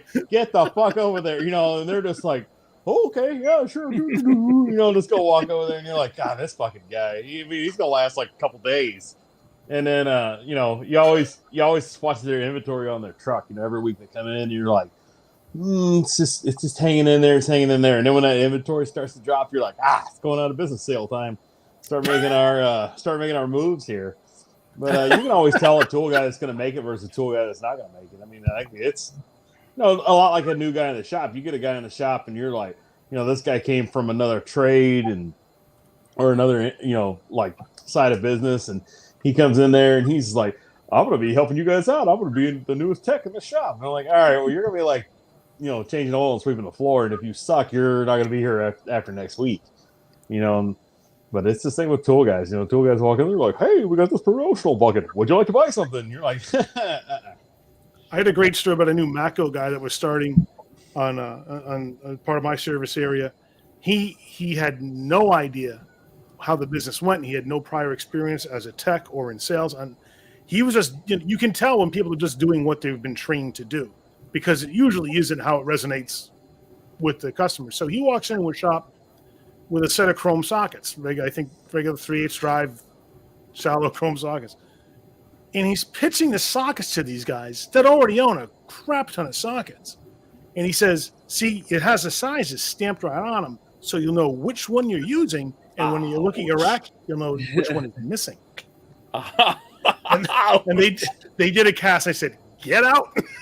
Out. This is the guy I'm gonna make stand in the corner until I'm ready to come walk on the truck, and he's over there like, okay. Yeah, I mean, this Matco guy wasn't in business the next week. He was done.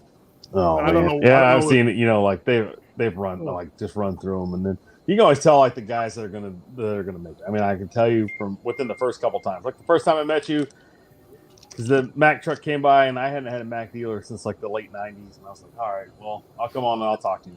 And I talked to you for about 15 minutes, I guess, and it was like after work. I think the first time you ever came by the shop was like after work, and so we were hanging out, and I'm like, all right, you seem like a reasonable enough person, I'll deal with you. But I'd never been on a Mac truck, so I was kind of like, there's some interesting things on here, because for probably 15 years, all we had was a Snap-on dealer. We didn't have anything else, and it's not like I came up in the era of like internet purchases. It wasn't a big deal back then. It just wasn't. So like really that was my only option.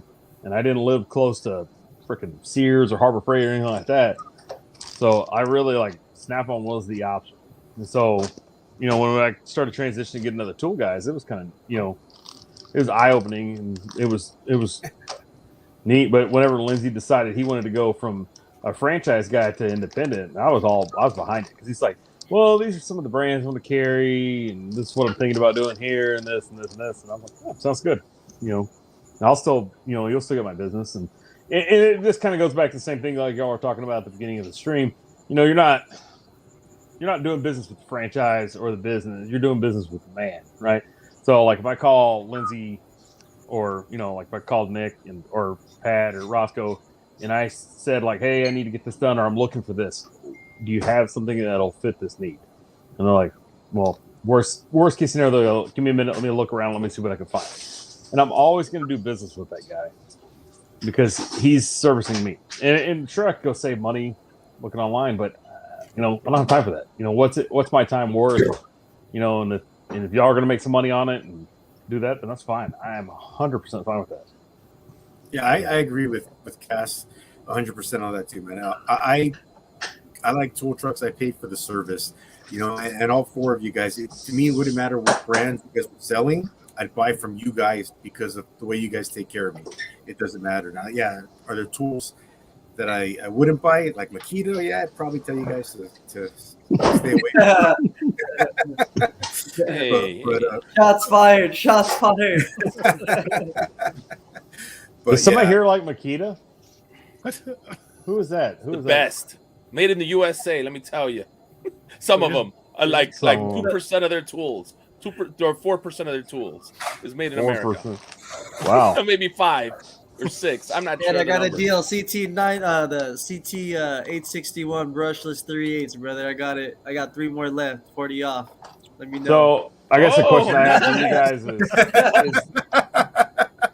Hey, what is it? What did I tell you, Jude? Like, I always tell these to my customers, maybe because I've been on the other side, like as a tech, I know what it's like. So, like, Snap-on is the most expensive. Yes, it is.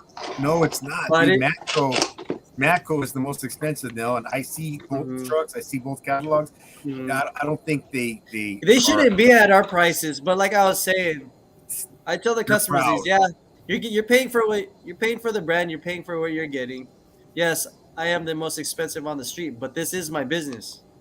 I said, if there's a deal to be made, if I get these on deal, if there's a deal to be made, I'll do it. I'm trying to do this for a long time. I think, you hear this from me all the time, huh, Ed?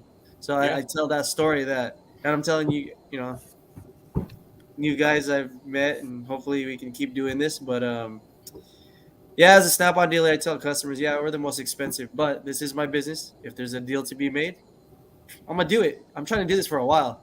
I ain't greedy, and to tell the truth, I'm not rich or anything, but I will be rich someday. I'm gonna work on that. I'm working on it, but I'm trying to do it for a long time, and I'm just trying to earn people's business. If there's a deal we made, like I said, I'll do it. I'm not greedy. I am not greedy. You just reminded me. I want to be rich someday too. Oh, you'll help me. You're gonna help me get rich. I'm gonna help you get rich too. Lindsay, help how's you that I want, coming hey, along? I want all of us to flourish. I want all of us to flourish because we're like literally. I want all of us to flourish. Everybody needs to eat. Well, Everybody needs to eat. Roscoe, you're a real nice guy, but that leads to one of the questions that I had. How has this business changed you? How has it changed me? Yeah, all of you. It's changed you one way or another. Nick, I'll tell you one thing. Nick has his Owning story. this I've heard business has tested my limits of patience. That's it. customers and like, especially like with money is involved. Like, talk about. I used to have a short fuse, but I've had to make the fuses longer. Oh, anyway, I'm sorry, I'm rambling again. No, that's true. I mean, yeah, your fuse has to get a little bit longer, and for me, I realized it changed me in caring way less about hurting somebody's feelings if I think they're trying to rip me off. Right? If I'm wrong, so be it. But I can't take the risk anymore, and that's kind of where I got to with people. I can look somebody dead in the eye who I've never seen before, who gets on the truck and goes over to the Milwaukee shelf and wants to buy $1,000. I can tell him no. Not going to happen. You know, Yeah. like and I don't care about what he thinks or feels. I'll say one that's thing. borrowed money from you, and then you're. Oh, go ahead, Nick. Go ahead. As I get older, my fuse is getting shorter and shorter and shorter. I just have no patience, no time for anybody no more. I'm like, and like when it comes to money, like if I don't get if a guy doesn't pay me, like it's a wrap. I give him like 2 or 3 shots and it's done. Pay your bill, we're done. We'll never do business again. I don't like. I'm not gonna lie. Sometimes I don't know if you guys. I'm different. I think you guys can tell. I'm a little. I feel like I'm soft. It's not okay not to pay. Yes, that is correct. But I'll tell you this. Sometimes I end up like they're literally the pieces of shit. Like in my head, they're pieces. It's like, hey, what's up, dude? I haven't seen you. Bro, you good? How's the family? Right? So I guess what I do. Okay, we'll say, well, suck up, right? Even though they're a piece of shit, I'll suck up till I get all my money. Fuck you, dude. I'm out. It's almost like, you know what I mean? Like, I don't know.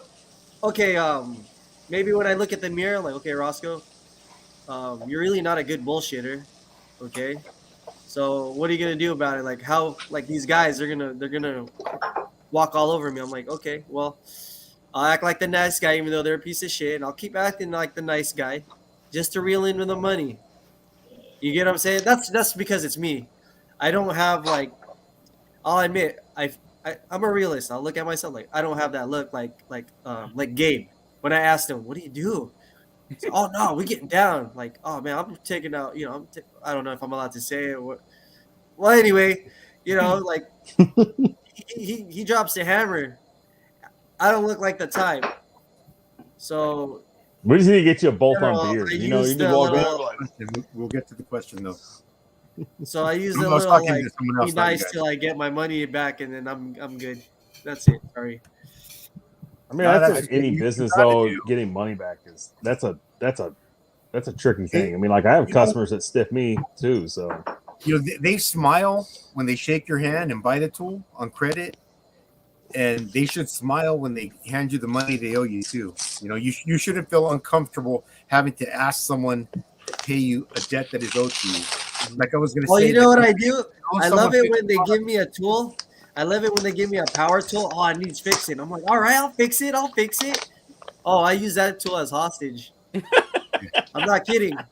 Like right now, I got one right now. It's a brush. Oh, not a brush. This is a 3/8 long. Ed, here comes your sale, Ed. Here comes your sale. He's talking about your sale right now.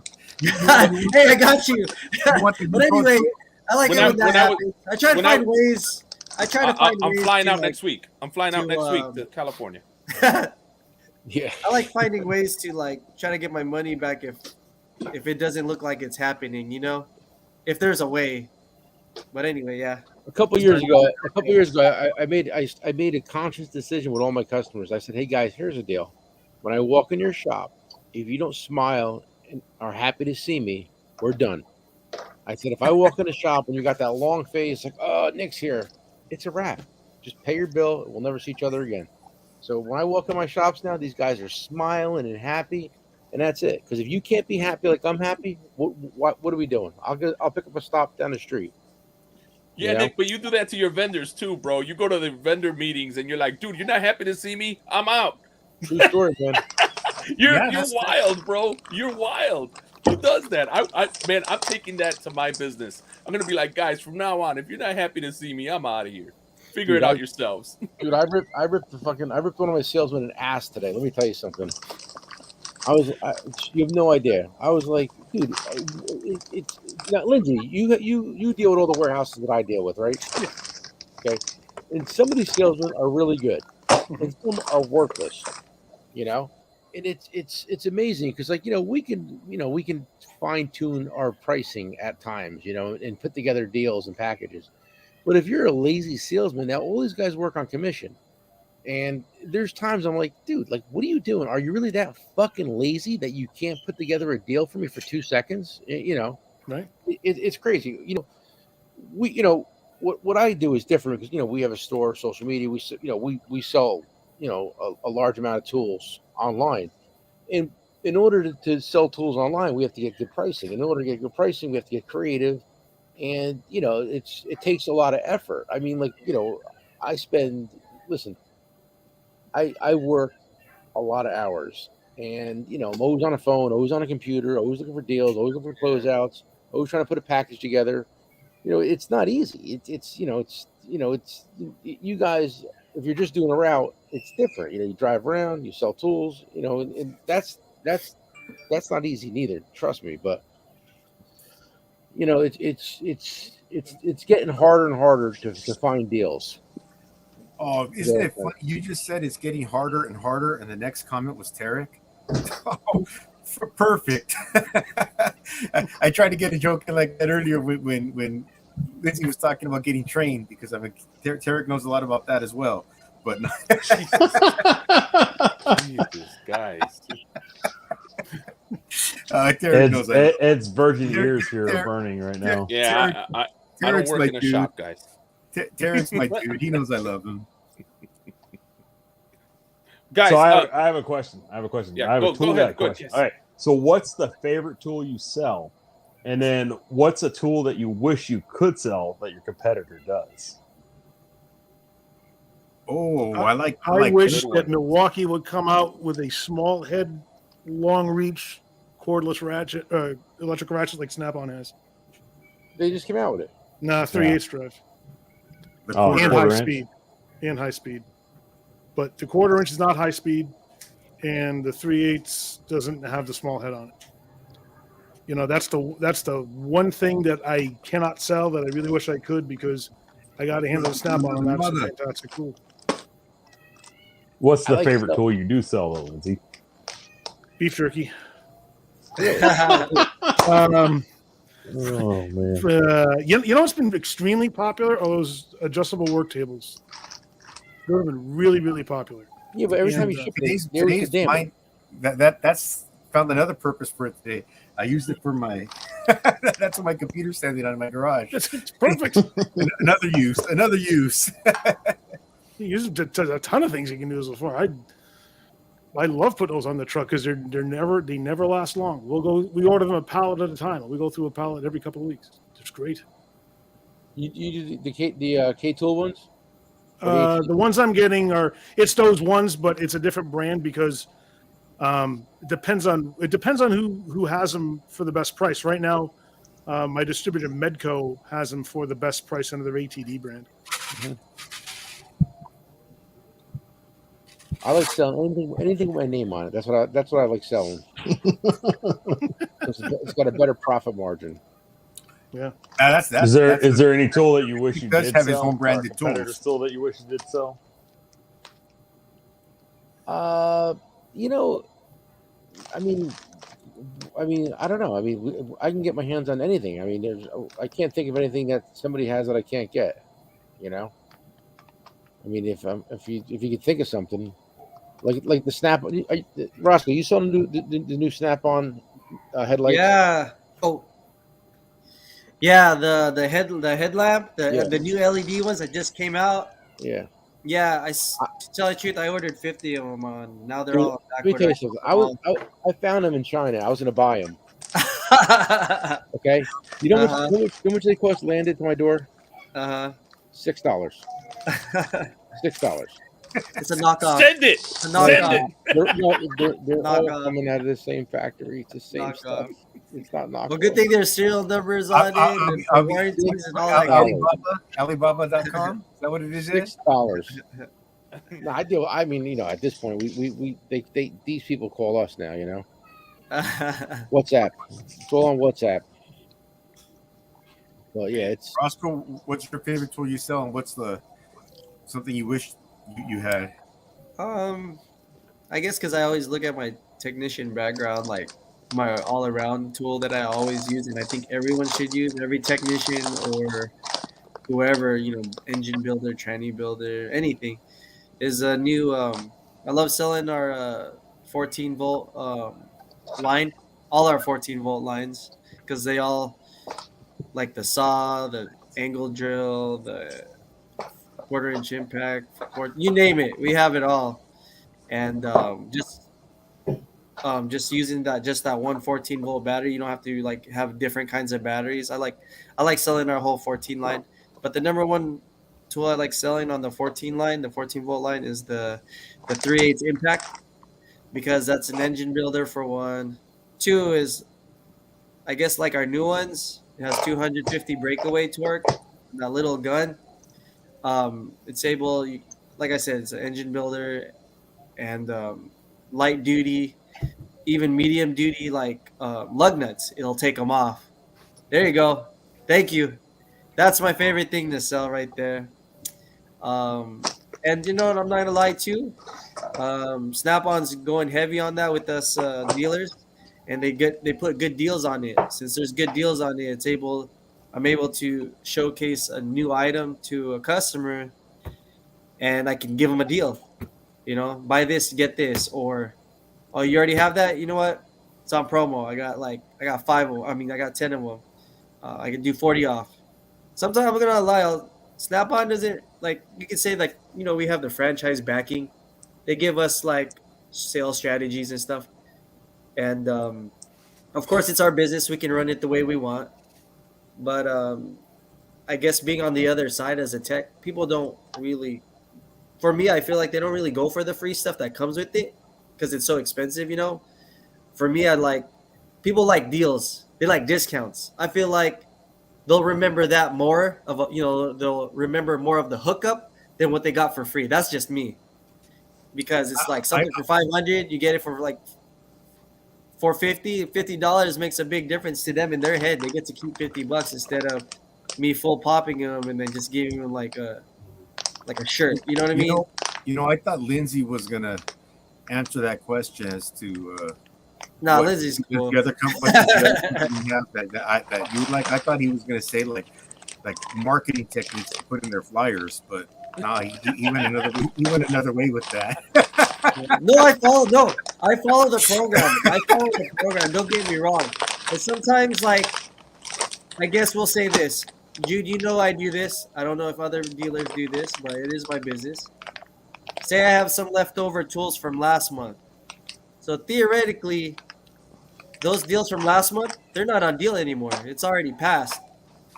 But like I said, it's my business. If I have some left over, I'll share it with my customers. And I guess I'm not gonna lie, I'm doing pretty well with that strategy of not being greedy, I guess.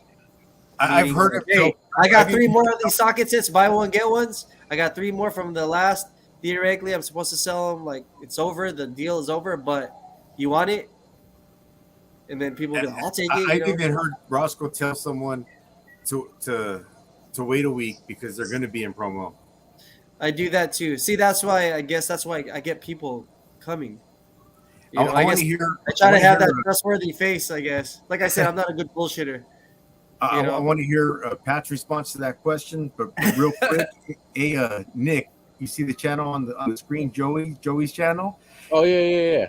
Joey is my brother from another mother who sent me a video. He sent it to me from your store with him slamming the table. He was at your store a couple weeks ago. Yeah, I was in a route. Unfortunately, I missed him. But Junior was there. And, gave him the whole tour and stuff like that. I wish I would have met him. Yeah, that's I cool. think He sent me that video, and I was like, because I told him, he's like, hey, guess where I'm at? And he told me, I'm like, whoa, I'm like, dude, you got to slam the table. And then he sent me the video, like he already had it holstered because he knew that's what I was going to ask. it's funny. Everybody walks into the store. The first thing they do is they walk over and start smacking the table. You know. That's funny. I'm gonna get So T-shirts Pat- made. I hit the table. Slamming the table, that'd be a good one. You gotta charge like $1 a smack, you know. Something, right? Just put it like a swear jar, just have a smack jar. Slap jar, slap the table jar. So Pat, what's your favorite tool that you sell, and tool that another company sells that you wish you sold? And then when you guys are done with that, I have an answer for that question from the Snap-on perspective, but also from my perspective.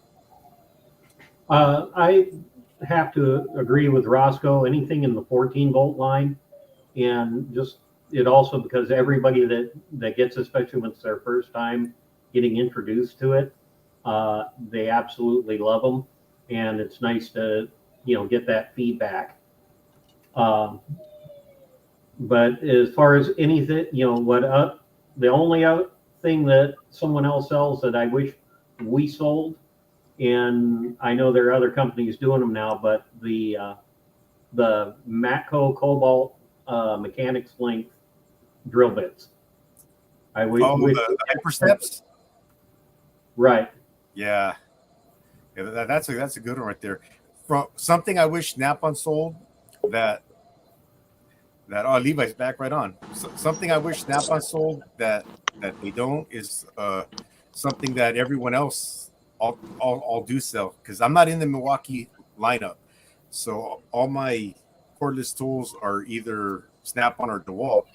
But I wish one of those two made that same articulating not under hood light, but the under the rack light that you. You know what I'm talking about? You post it on the under car light. Yeah, the under car light. Yeah, that one. That thing. I was the first guy in the country to have one. I stole one at the tool show. I remember when you showed it on your video. Like, yeah. And the guy you said the guy asked you what you're going to do with it. You said, I'm taking it home. It was so funny. I go, listen, I don't want to be a thief, but I'm taking it home with me. He's like, you can't. We only have 5 in the world. I was like, well, now you got 4. And I took one. I said, I promise I'll never sell it, and I still own it. It's sitting in the store. It's on display. But Lindsay, do you sell a lot of those lights?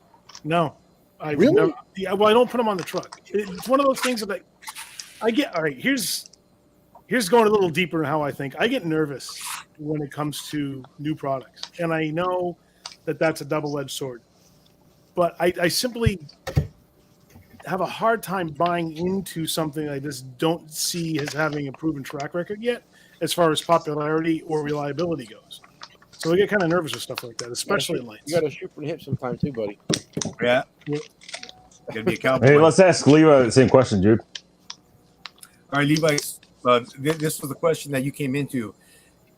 What is your favorite tool? Now, not necessarily best selling, but favorite tool that you sell. And is there any tool that another company sells that you guys don't, that you wish you sold? Ooh, that's a good question. There's a lot of stuff that I really like. Obviously, like any tool truck, we rebrand certain things. I love our hardline wrenches. And the reasoning behind that is because Snap-on, Snap-on's big thing is like the flat drive and whatnot, which they're nice, but I really like a good quality. Like Mac used to make these wrenches too. They're the 4 points of contact. They're just a good, solid quality wrench. And I think our hardline wrenches are some of the best wrenches out there. I'm sorry for. What brand do you sell? What's that? What brand do you sell? Cornwell. Oh, Cornwell. Okay. Yeah, Cornwell Tools. So we still. Like our ratchets and our sockets and wrenches and stuff, they're all still U.S. made. But yeah, something that I wish we did sell. Honestly, I wish we had more hardline. I wish we had more like our bit sets and stuff. Taiwan made, unfortunately. We don't make any U.S. bits. I wish.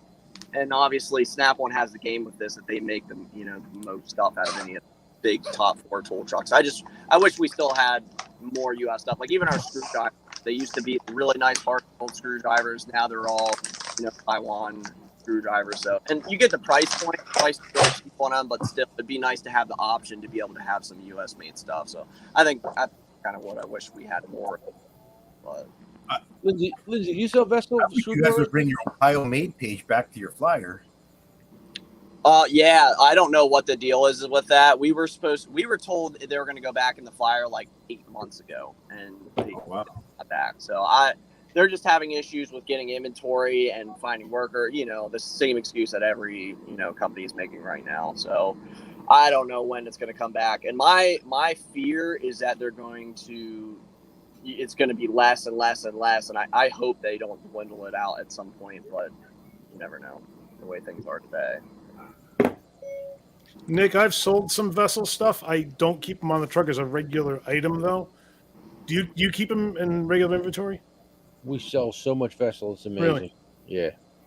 I mean, especially the one set, the armor grip set. It's their least expensive set. Yeah.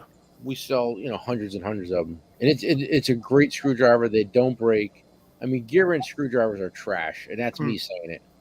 Lots of warranty issues, but vessel, they're amazing. You should really give them a look. Good to know. Yeah, I will. Thanks for the tip. Yeah. I mean, especially the impacted ones, the ones that index. Yep. Big sellers.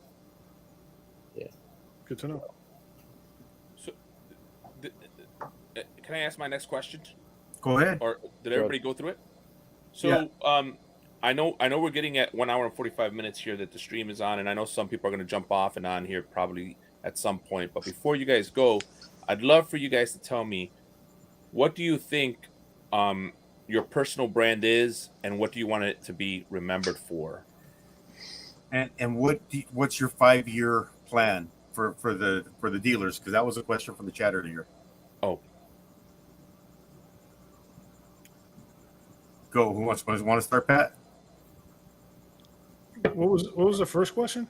What do you want basically, what is your personal brand, and what do you want it to be remembered for? So, yes, you sell Snap-on, but what is your personal brand? Like, hey, I'm a nice guy, or Nick Morello, I make the most money, out there than any tool truck. That's my personal brand, right? What is your personal brand, and what do you want to be remembered for as your personal brand? I think we should separate the other question. I'm sorry, Jude. I think it kind of mixes things up. That's fine. Well, for me personally, that's hard to say, because I honestly could give two shits what people think of me, and don't care if they remember me or not.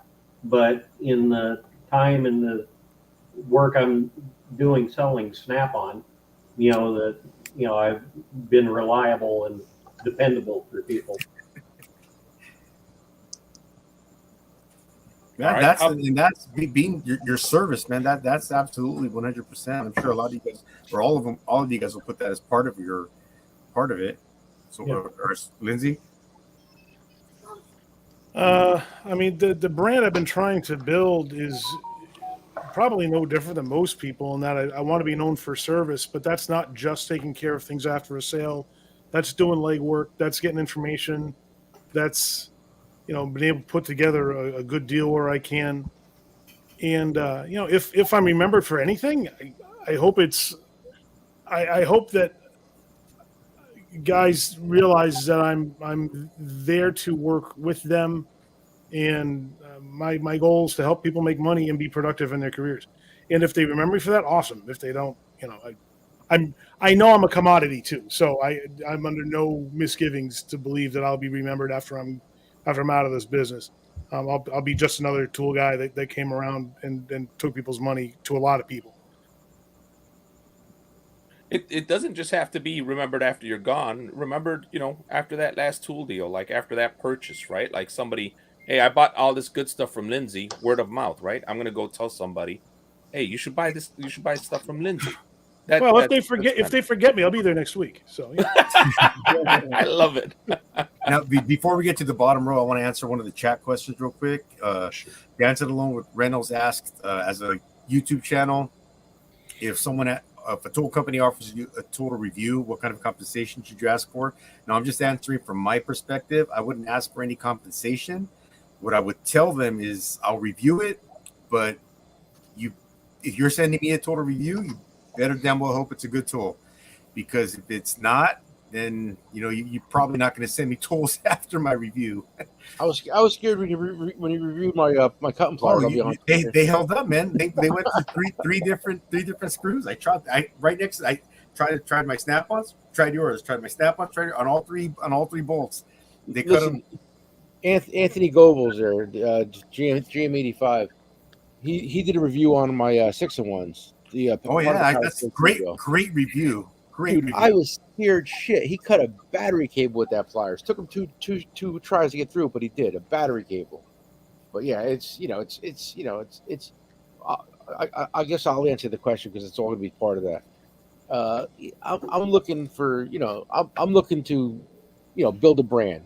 JD Tico, Jude knows this at this point, and I just want to get the tools to like most of these mechanics that are being overcharged by all the corporate greed that's going on out there. So that's what I'm trying to do. And, my 5-year plan is to, grow my business and make my son, more successful in this business than I've been, and I think I've been fairly successful to date. I've had a few bad years in the beginning, but now everything's a lot better. And, and I want to be known as an innovator in the business on what I do. As far, I'm the first guy, to do a lot of stuff in the industry. I'm the first tool dealer. I'm the only tool dealer in the world with a phone app. So that's pretty impressive too. That's cool. I thought it was. And listen, I'll take a quick story of my phone app. Go ahead.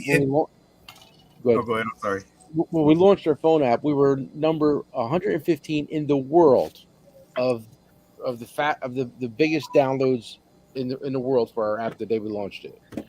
And we launched it, I guess it was six years ago. It was on Black Friday, and we kept on crashing it. We had to keep on buying more bandwidth. It was humbling to see how many downloads we had.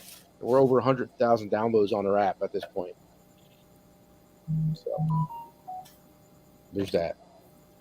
That's one of the reasons why I asked it, Nick, because I think that I know some of the other guys are thinking I'm just in the truck, or I'm just selling a tool, or I think that you guys carry a personal brand, and the personal brand that some of you guys probably have not thought of is, I would say, one is trust. As somebody who buys tools from you, even some of the guys mentioned that they go on the truck, they have to trust you too. You have to trust them. They have to trust you too, because some truck guys have walked away with their money, right? So there's that personal relationship, right? But there's that personal brand. You start saying, hey, you could trust Nick. If you buy from him, he gives you the tool. He's going to try to do his best to give you the best price. You buy from Lindsay, he's going to do the best to give you the best price. He's going to give you great information. He's going to research everything he can for you. He's going to guide you in the right direction. That's the way I see his brand thus far. Pat Paulson, very knowledgeable. I just ask him the right questions. He's got all the information in his head. He starts just rattling it all off. And when it comes to Roscoe, I know that's sorry, Roscoe, but you're like the nicest tool truck guy I've ever met, and that's his personal brand, right? That's the way I see you guys. And that I wanted to hear what you thought your personal brand was, because I think it differs sometimes from what the public sees or the people that are buying your tools see. How about you, Lee? What would you say your personal brand is, or your legacy, like Ed was saying? What do you want that?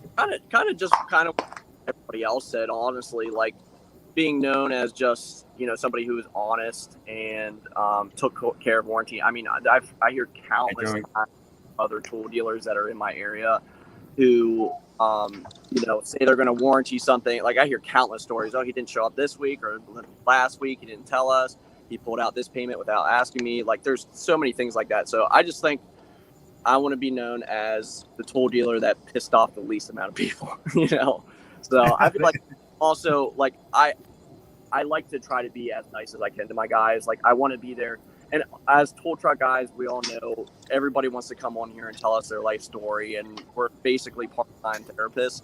And I don't really have the time for it, but I do want to, help guys as well if they're going through stuff. I want to be able to understand so they know, like, Levi wasn't even wasn't just a great tool dealer. He was a great friend. So, just try to build a good relationship with customers, I think.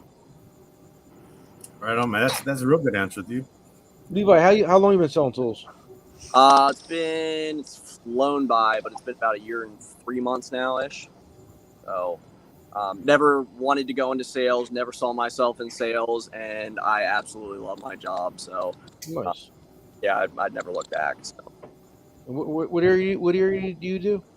So I'm out towards York, Pennsylvania. Okay. So I go up towards like Lewisberry area, York, Pennsylvania area, Spring Grove area. Yeah. Nice. Nice here. I've been out there. Yeah. I did want to tell you, I have bought plenty of things from your website before. Those your what are they? The covers for Milwaukee. So I've always owned Milwaukee. Your covers are they're cheaper than the Milwaukee ones, and the biggest complaint I have about the Milwaukee ones is they don't come in colors. So I tell people all the time, like, I sell the Milwaukee covers, and if people are like, oh, the price is too expensive, honestly, I tell them, like, if you ever heard JD Tico, go look at his covers, because they're like $20 a piece, and you get different colors too. So thanks, man. I appreciate that. Send him his commission check. That's right. Nice. See, I like to hear that. Thank you, man. I appreciate that. Absolutely. Hey, well, Roscoe, answer the legacy question, and then I have a question for everybody. Like, what do you want to? Well, the way Ed said it, you didn't really call it a legacy, but what do you want to be known for? The first thing that really comes to mind is just like the most trusted tool dealer I ever had, and he happens to sell Snap-on.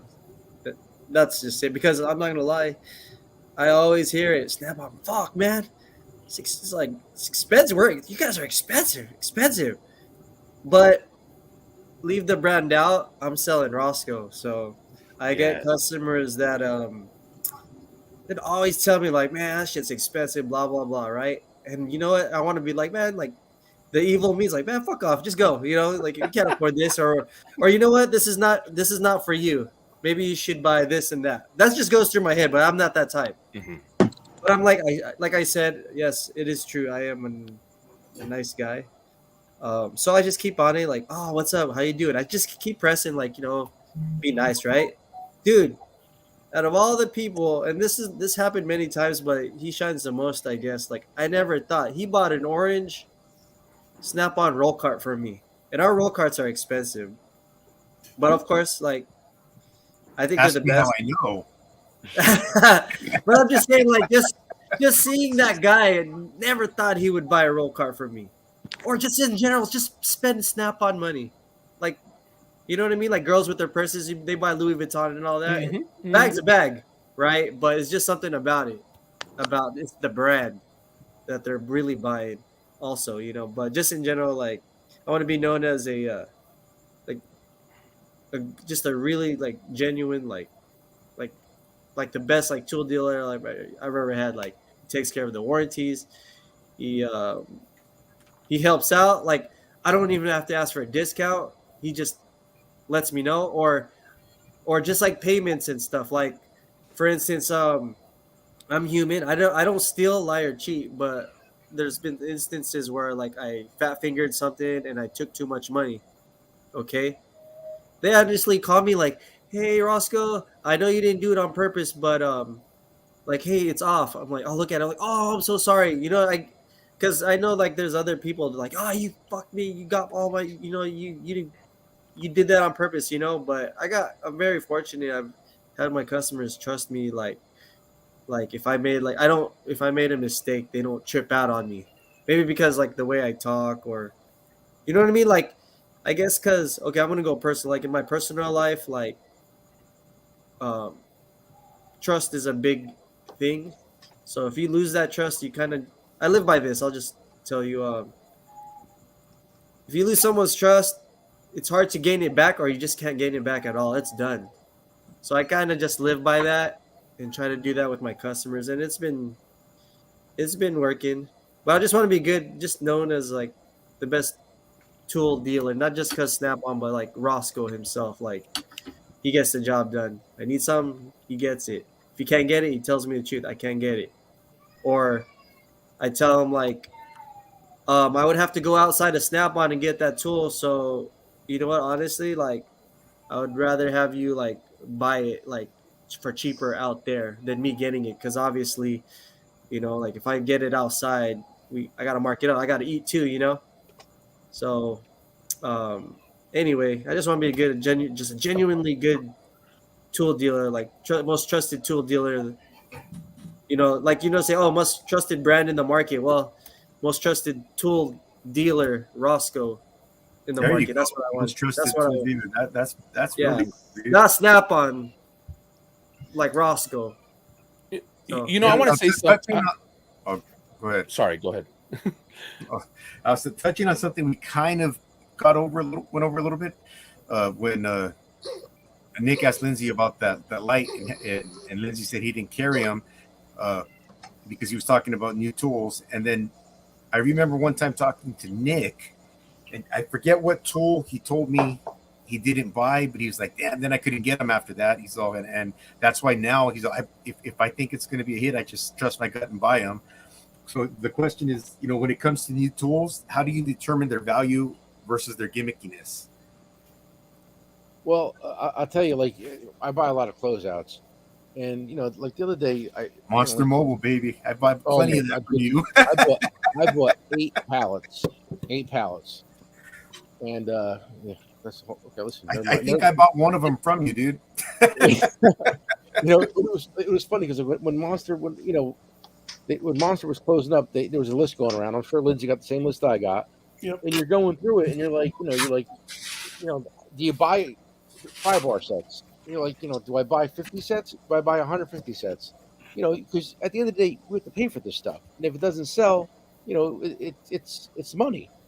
And I thought I went pretty aggressive with the Monster, when we did it, but it was right around the time of Black Friday, and we sold everything over Black Friday, everything. So just recently we did a couple closeouts, and I bought these power stations, and I bought 25. I'm like, I don't know, right? I don't know if they're going to sell, so I bought 25 of them. We literally sold them in 15 minutes. So I said, you know what? I'm going to get 50 this time. I think 50 is the numbers. I get 50. We sold them in like 3 hours. They were done. So I just bought 150 of them. So either I'm going to die with them or I'm going to make some money. But that's the problem when you buy closeouts. When we buy closeouts, it's we'll buy 100 of one thing or 200 of one thing, but you take a lot of chances. But I mean, like, sometimes you're like, man, I should have bought 1,000 of them. But sometimes it's like, I'm going to die with these things. I'm never going to sell them, so I'm giving them away. I bought 5,000 wire brushes. They were a nickel a piece. How do you say no? So that's that's what we do. But it's a fine line. You don't buy enough, you lose. You buy too many, and you can't sell them. So I wanted to touch on something that Roscoe said, and it's one of the reasons that I buy from who I buy from and when I buy from them. And I like buying from people that I know. So if I buy from Nick, I know some of that money is going to Nick Jr.'s college. I know Nick's college already paid for it. Okay, well, for his next venture, right? Or I know that I'm helping out Nick. I talk to Nick. That's the guy I'm helping out. And I don't know Mr. Home Depot, and I don't know Mr. Lowe's, and I don't know Mr. Walmart. I don't know those guys. I know Nick. I know Lindsay. I know Roscoe. So when I buy, I'm happy to do that. And I've been asked many times, why would you buy that? I could find you a cheaper price. Everybody on this panel right here is giving up their time to do this for everybody here and like YouTube. And that is appreciated greatly, guys. And these billionaire millionaires, they don't care about you. They don't care about their customers. They just care about the bottom line. And that's all these corporations are like that.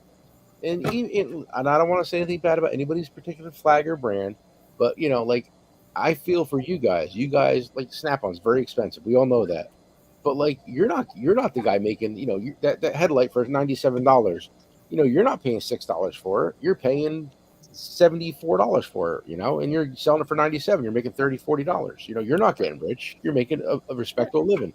But it's the corporation that's making all this crazy money, not you. And that's what pisses me off. These corporate giants. are stuffing their pockets, getting rich, and you guys are out there in tool trucks, and listen, man, I'm doing this 37 years selling tools, and I always say the easiest job in the world is selling tools. The hardest job in the world is collecting money, And at the end of the day, the tools that are on your truck are paid for, and you guys paid for them. And that money went to some corporate douchebag's pocket for his second lake house or his boat or his car or whatever. There, I said it. You don't have to agree with me, but it's the truth. I'm just saying from a buyer's They perspective. can't fire me. From a buyer's perspective, it's just cool to know that I know who it's going to. Right. I know you're saying, buddy. I appreciate you too. I like buying from Home Depot. I like buying from Amazon and such, but I always like better when I can see a small business grow and expand and know that I had a hand in it somehow, some way, and even if it was just as a customer, that's always a great feeling. And that's the thing that sometimes we all talk about this, and not to get into politics or anything, but we got to take care of the small business owner. Nick, you're big, but you're still kind of a small business owner compared to the giant guys, right? I'm not. I'm just me and my son. It's it. It's we're nobody big. We're just trying to do something different. Absolutely. So, Roscoe, that's what I wanted to touch on. You were saying, and I just want you to know that the relationship goes both ways. People love it both ways. It's like, hey, you become friends. Heck, how many friendships have been made? Look at Lindsay and Cass. Look at that friendship. Those guys, man, their wives are jealous of them. There's too much bromance going on there. My wife feels a lot of ways about me. Jealousy is not one of them. Here's a good question in the chat, guys. I have a question. How does a tool truck dealer feel about mechanics buying toolboxes off of OfferUp or whatnot, and then try to warranty them, like the drawers, the wheels, the rails, whatever? Well, everyone's got a warranty policy. They're usually out of luck because the warranty is only good to the original purchaser. That's by policy. Everyone's got that policy. Now, there's a part 2 to this question. What if they come to you with they come to someone with a broken socket that's their brand? Hey man, can you help me with the warranty? That's another question, because although the warranty still is only valid to the original purchaser, it's kind of hard to know who that is. It's kind of unreasonable to expect somebody to cough up a receipt for a split 10 millimeter socket they bought 10 years ago. I don't know. What do you guys think? Well, from my side of it, the way I look at it is if you have somebody that's not loyal to you as a customer and they're trying to get you to warranty somebody else's stuff, then fuck them. They haven't earned anything with you. I mean, I don't blame tool guys whenever they don't warranty some guy's stuff. Damn some good guys motor. they haven't put in the time with that dealer. They haven't put in time with that brand. They don't regularly purchase it. Screw them. You can warranty it if you want, but you don't have to. Exactly. So that's my opinion on it. I mean, but like Lindsay, I'm gonna go ahead and throw Lindsay under the bus here right now. Lindsay will warranty any other tool brand that I give them. How many times have I handed you Matco stuff, Lindsay? How many times? A bunch. Lindsay, I got some Harbor Freight for you. Man, shut up with all that business, Ed. You want Harbor Freight, you drive down the street. This is a real tool stream, man. Come on. You want Harbor Freight? I'll send you some envelopes. And everyone knows I say that in jest. I've got a that's a great question, because that is one of the questions that I have. Jude, that's one of the questions that I have. What do you guys say to those giant YouTube channels that are so animated or use an animation and say that the tool trucks are not good? That's not where you should buy tools. They good for them. I mean, that's their deal. They do whatever they want. That's the whole thing about being here, right? I mean, you have the option to buy it. Exactly, Brandon. And if you don't do your research going into purchasing something, then you're just doing a disservice to yourself. If you don't go in there and go do the research, find out, do I really need this? What's my price point? How much am I willing to spend? If you don't go in with that kind of research, if you just walk onto a tool truck or you just walk into a store, you're gonna buy random shit you don't need, and then you're gonna have it. You're just gonna be missing out. Like you're not putting it to its full potential. Go in there, know what your purchases are. Don't just like fly off the whim. It's the same. Like, why do you buy off the tool truck? We've talked about it, repeatedly tonight. There's a service that the tool trucks provide. If somebody's got a channel and they're saying don't buy off the tool trucks, well, they're appealing to their audience. It's not that big a deal. But if you do your research, you find out why you buy from the tool truck. It's not just a gimmick out there. It's a real deal, and there's a real service built into that you have to have when you're a professional technician. Now, if you're a DIY guy and that place is your place, then man, go for it. But I would never detract anybody from buying somewhere if they went and they did the research and they found a product that fit them the best. It's the same with shops. If you don't do your research on a shop, when you're going to go take your car there, then you get shitty service. That's your fault. Do some research. All right, I'm going to read this question from the chat. This is from Diabolical 58, and we'll start with Levi this time. But it says, I fear this, but do you think that tool trucks will be obsolete in the near future? I think we all agree big corporations are trying to push them out, along with many large-based internet companies, like probably he's referring to Amazon, I'm sure. I'd worry when they start putting tool trucks on the road. Other than that, no. We all have a niche. People have been talking about this for decades. It hasn't happened yet. It's not going to happen anytime soon. Yeah. I think we still provide a service that's worth it. Yeah, I agree. I think the convenience is the biggest thing. Somebody that is showing up to their shop every week and they don't have to go run anywhere else. They're meeting them right there at work. And guys get a little break from work too. They can go out to the truck and stuff. I have thought about this before and I've been kind of worried, but I'm just like, at the end of the day, we're handling we're there in person, whereas they're buying a tool from wherever else, they aren't actually physically present that tool. And I have one customer who started buying a lot of, I don't remember what brand it is, but they are covered warranty. All you do is take a picture of whatever you broke and they'll send you out a brand new. Probably like Tecton or Capri or something. Tecton, yeah, that's what it was, Tecton. So he's been buying a lot of Tecton stuff. And I'm just like, hey, it is what it is. I tell him, I'm like, you can do whatever you want. But I will service you as best as I can from the stuff. And he does buy a lot of stuff off of me. So it is what it is. I don't think that tool trucks will ever officially go extinct in our lifetime. Well, that's a good point too. I mean, if the guy is otherwise a very good customer and he comes to you with something that you didn't buy from, I'll take care of it. That's not an issue. It's the people who want my premium level service and never having paid for it. That's a different story. And it's only happened twice though that I had to refuse a guy. One guy he was brand new to the industry, so he wasn't a good technician at all. He didn't last very long, but he'd come on the truck every week with his phone, ask how much everything was, look it up on Amazon, say, hey man, it's less expensive as Amazon. I'm like, I know, and I give him the spiel every week, right? Well, I walk into the shop one week and he says, oh, I got these new wrenches I wanted to show you. So he showed me the master set of Gearwrench wrenches. They have a 44-piece set.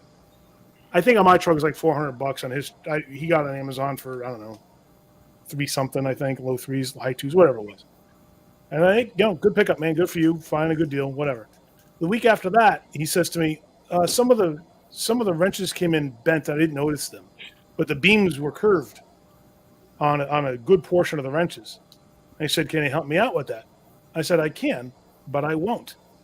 I said, because this is why you should be buying off of tool trucks, so that you do get this service. I said, if you thought you're getting such a great deal through Amazon, wait for the Amazon truck to come by and have him take care of it. He's got to have balls to come and ask you that after every week he tells you. Every week he's just rubbing it in my face. And he wants me to help. I'm like, no, it doesn't work that way, dude. This is not. And the guys he worked with in the shop were longtime customers of mine. They know how the business works, right? So I just thought it was particularly interesting that he did it in that shop. And then there was another guy who he bought, and he bought a $200 thing, a Gearwrench thing from me. 1 week, and it was in our flyer. He saw the price. He liked the price. Next week, he brings it back and says, can I return this? I said, yeah, something wrong with it. He goes, no, He said, I bought one for cheaper on Amazon. Okay, I said, do not ask me to take care of any brokens because I know they're going to break on you. I said, because that T27 tamper-proof Torx is going to snap. I said, when it does, do not ask me to warranty it. Is that fair? He goes, yeah, that's fair. You know, you can't expect to get the service everybody else pays for without paying for it yourself. That's not right. It's not fair. It's asking the tool guy to do the wrong thing, and it's just trying to take advantage of somebody's good nature. And I don't want to be that guy. Yeah, I've heard you. Since I've known you, Lindsay, I've heard you say that story before, and I love that story. I think it's a great story. They should almost teach it in school, and I'm not kidding. It's like, dude, you guys need to learn this. This is because if you think there's a better buying option than a tool truck, understand what it is you're actually getting for your money, right? I'm not saying not to buy on Amazon. I'm saying don't buy on Amazon and then come expect a tool guy to take care of it. But that's not fair because you want something for free that everybody else is willing to pay for. And good luck to you buying wherever you want. I don't begrudge anyone for spending their money however they want to spend it, for buying whoever they want to buy from. I'm not the only game in town, and I understand that. But what's fair is fair. And Thank you, Chaka. Sometimes you got to set those boundaries for people. Yes. Chaka Gillis is our resident Ryobi hater. Hey man, hey, I heard him hate on Rigid today. I heard him he was hating on Rigid. He said Ryobi sucks, Makita sucks, and Rigid sucks. Bam, he's just growing his list. I guess he's a Milwaukee guy. I'm starting to think he's a Milwaukee guy. He's never said it. He's never said it out loud. So it's definitely a cult following. No, Milwaukee guys are proud. I've had I put up a video and Tool Demos told me that Steve. He told me to title it something that's gonna piss people off. So I was debating between Snap-on Smokes Milwaukee and Milwaukee Sucks by Snap-on. So I went with Milwaukee Sucks by Snap-on. Those videos, the two of them, they both had like 2,500 views within the first 30 minutes. And half of my comments were everybody telling me how effing stupid I was because I rigged the demonstration, and it was pretty, that Milwaukee does definitely have a strong following. And I'm the first to admit, I just don't. I'm not in that battery platform. It's not that I don't like it. It's just it's expensive to get into multiple platforms. You know, I've had DeWalt a long time and Snap-on. So you know, you pick and you choose. Someone else had a question for Levi earlier. I forget who asked the question, but I showed the wrench when the ratchet when he brought it out. But do you know if these are still USA made? Yeah. Yeah, that's the question I ask myself whenever I realize that some of them say US on them and some of them don't. So here's the deal. So basically, and I don't know if I can flip my camera here, but so we have a 30-tooth horse-tooth ratchet, okay, that says on the back of it, it says Cornwell, USA, right there. And then we make a fine tooth, that 72-tooth, which, by the way, we just came 120 tooth as well, that do not say USA. So I did a straight answer for the longest time. What the hell is up with this? Well, it turns out, so the gearing so the handle, everything there is US made. So your entire handle is US made, the steel's US made, everything is US made, except for the gearing. So in the fine tooth, you have Japanese gearing, which makes them not be able to put USA, stamped USA on the actual handle. The 40 tooth is stamped USA. That's because the gearing is USA made. So I don't know why it can't be that hard to find gearing like Snap-on that's US made that they can put in those ratchets and then stamp them US. I don't know why they wouldn't go to the legwork to do that, because the entire handle and everything's already US made. To be able to put US on your ratchet is such a better, proud feeling. So why wouldn't they just find gearing? It doesn't make any sense to me. So yes, it's a yes and no answer there. If you're buying a coarse tooth ratchet, yes, 100% US made. If you're buying a fine tooth ratchet, yeah, handle and everything, but gearing is not.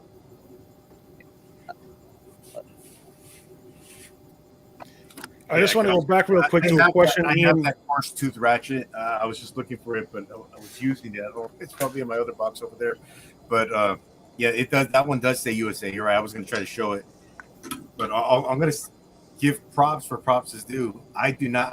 Everyone has heard me say that follows my channel.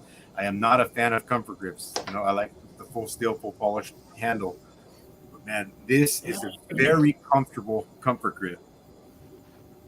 And I like it a lot. That's pretty much been for the shoot. I bought it from Gabe maybe 3-4 months ago. So I probably say that one. I've reached for that one as much as I've reached for my SK or my Snap-on maybe. Nice. For the last 3 or 4 months. Ever since we changed from the square handles to the circular handles, I've been selling a lot more comfort grips. I'm the same. I've always used steel, like no grip at all, and that's always been my go-to.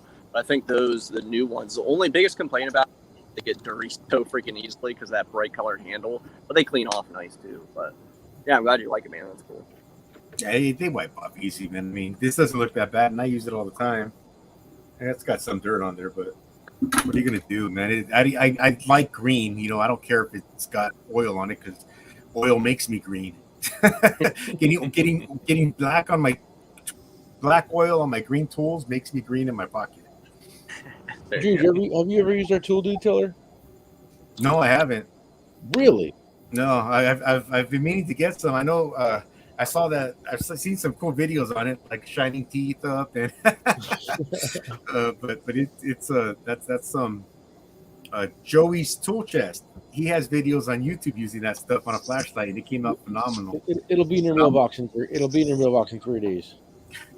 Man, that's what I did. Nick, awesome, dude. Thank you. Hey, that was another thing I wanted to talk about with Nick, man. There's sometimes I'll be watching this channel or I'll be going through Instagram late at night, and it'll be something there, and I'll just send them a message on Instagram. I'm not on his app. I'm not in his store or on his truck or on his website, and I'll just be like, "Hey, send me this." He's all the money will be PayPal in the morning, you know. In the morning, he sends me a receipt or tracking, so it's on its way. That's always pretty cool. And Nick knows, man. Nick, like I always say, Roscoe knows when I get on the truck. I used to say, man, he puts all the green stuff up front when he gets to our stop because he knows I'm gonna stop and look. And Nick will send me, hey, we found three of these. You know, we were cleaning up, and it'll be some monster mobile tool. I said, oh, dude, we'll just send it. I did want to try some of that. I actually saw that on your website, Mr. Morello, and I saw that you make that tool cleaner. Because right now I'm using something that I do a lot of trade-ins, so I always get used tools and I'm cleaning up and stuff. I'm using an engine cleaner or something like that I probably shouldn't be using on the stuff. And I'm like, I'll probably get something. Just message me tomorrow on Instagram or Facebook or something, and I'll send you a care package out too. Seriously, give it a try. I would appreciate that, but we had a guy in New Jersey make this stuff for us. He formulated. You know, we picked the color, the scent, and the stuff is like it's really really good. It's impressive. I mean, I don't care how dirty the tool is; it'll take anything off it. I've made a few videos on that stuff, and it's good and strong. It's good strong stuff. There's a lot of videos on YouTube. A lot of guys did videos on it, you know. Oh, they did. I didn't know that. Yeah, we did a couple. I'm about ready to do another one, I think. Are you gonna do another short contest? Who? A short? I should do that. Ed won it last time. Yeah. Well, how could Ed possibly lose? You know. Yeah, he's telling me. How could I lose? How could I lose? This is Ed the tech guy. Hey Ed, do you use Vito backpacks? Vito backpacks? I do not. No, I do not. What are those? I don't even know what those are. Really? I thought you were an IT guy. No. A tech guy. What do you do? Drive a train. I drive a train. He's an engineer. Maybe drives a train. I'm a network engineer. I actually design all the network that connects cell towers back to telecommunication services. So I designed that. But before that, before I jumped into the sit on your butt job, I was actually a field tech, splicing fiber, splicing coax, doing all the laborious work. But today I also run my own little small business that I do a bunch of low voltage work. That's where you see my TikToks where I'm running fiber and doing all the stuff that I did when I was a field tech. What's up, Johnny Ramirez? So what I used to use an old style tech bag when I was a tech. Now that's been replaced with the Milwaukee Packout stuff. Yeah, well, yeah, you're a Packo guy, but no, the Vito backpacks, they have a cult following. They're very expensive. So we became a dealer for them. We just got a big inventory of them in today. What we do is we got actually, I think Nick did a TikTok on one today. Oh, did he? Yeah. So, but yeah, we're gonna start promoting those things tomorrow. They're expensive though, but we'll see. Either they sell or somebody's gonna get them for Christmas presents. like how do those magnets do? What was their take on those magnets you were throwing in with everybody's order for a while? Oh my god, they were such an embarrassment. I don't know if you guys seen videos, but I was doing a closeout list, and there was flexible magnets, and they were I think they were 17 cents, right? So I'm like, 17 cents for a flexible magnet? I'll take a chance. I bought, I don't know, 1,000 of them, 2,000 of them, whatever. It was a pallet of them. So they came in, right, and they were literally the biggest piece of shit you've ever seen in your life. It was like something your grandmother would have had in her hanging on the side of her refrigerator. So I was like, I can't sell these things. I'll be an embarrassment with this thing. So I gave everybody one who bought a tool that week. So it was like, you remember when fidget spinners were a thing back in the day? The what? Fidget spinners? Yeah. Oh yeah.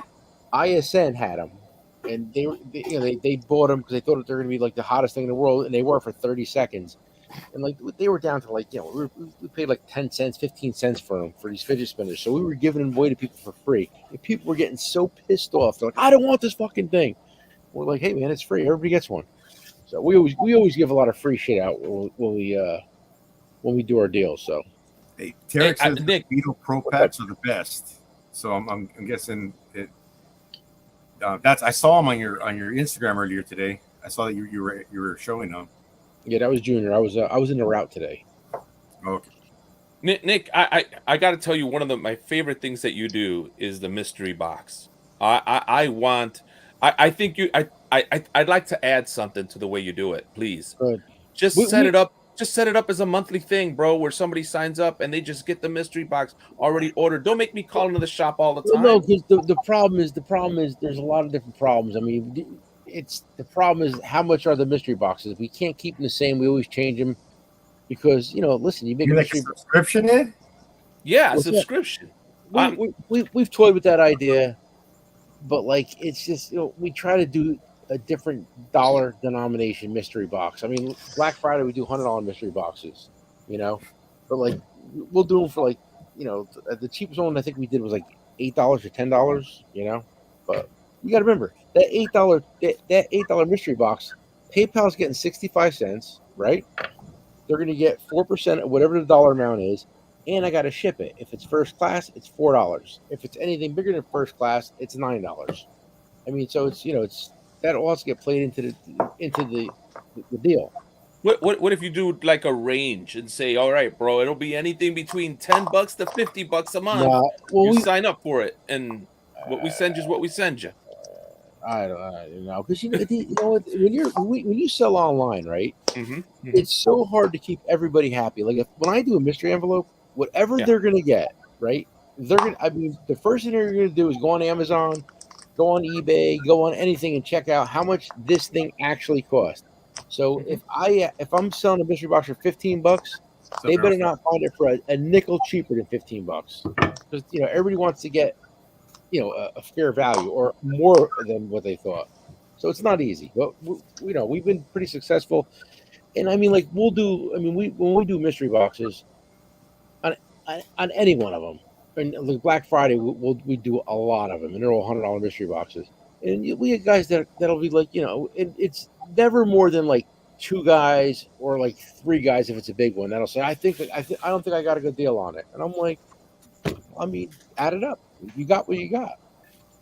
So well, I'm gonna have to call Junior tomorrow or something and just be like, look, dude, can you just like auto send it to me till I tell you to stop? Because I don't have time to call in. Well, I mean, obviously, it's an option. Like if you wanted to, like, be like, hey, any mystery box we do, just hit my card. We'll do it. I mean, we have a lot of guys' cards on file. Yours is one of them, I believe, right? Mm-hmm. And and like you're like, hey, any mystery box you do, send it to me. We'll do it. Yeah, because what's happened to me a few times is I see you do the TikTok, I see you do the Instagram, and I'm like, I gotta do it, and then I get like 5 different calls at work. By the time I know it's 3 days, and I'm like, crap, I was supposed to call in. Tomorrow on a note board, there's gonna be a thing. Ed gets all mystery boxes. All of them. Did you do the 1776 one?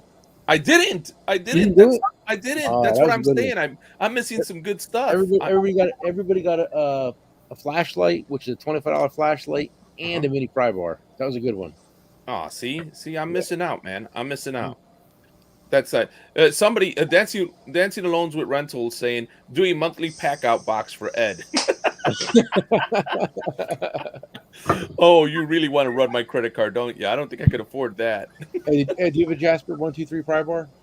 Oh, yes, I do. I bought the Jasper pry bars. I tried to do a video on it. It didn't hit, but we hit we sold over 1,000 of those already. Wow, that's Can you awesome. believe it?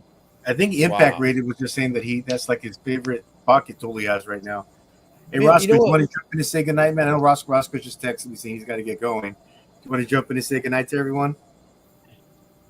You're muted. He's gotta unmute him. You're muted. You're muted. You okay, everybody? Good night, everybody. I appreciate all you guys. Roscoe, good luck out there, and thank you. You're doing a good job, man. When the first time I seen you, I said this guy's squared away. You're doing good, man. Oh, thank you very much, guys. You too, Levi, you look good. Levi's got the best hair on the panel tonight too. Oh, that's, dude, yeah, look we at all that. agree. Yes. Good to meet you, Roscoe. Good night. Thank you, guys. Roscoe, Good to meet you, Roscoe. Roscoe, you're my favorite 79 California truck guy. Good night. Hey, Roscoe, Take care, man, bro. much love, dude. What about Pat, Ed? What is he? Pat too, but I know they're both Snap-on and gotcha. Yeah, you got me good. Darn it. Hey, Lindsay, do you have a logo? Yeah.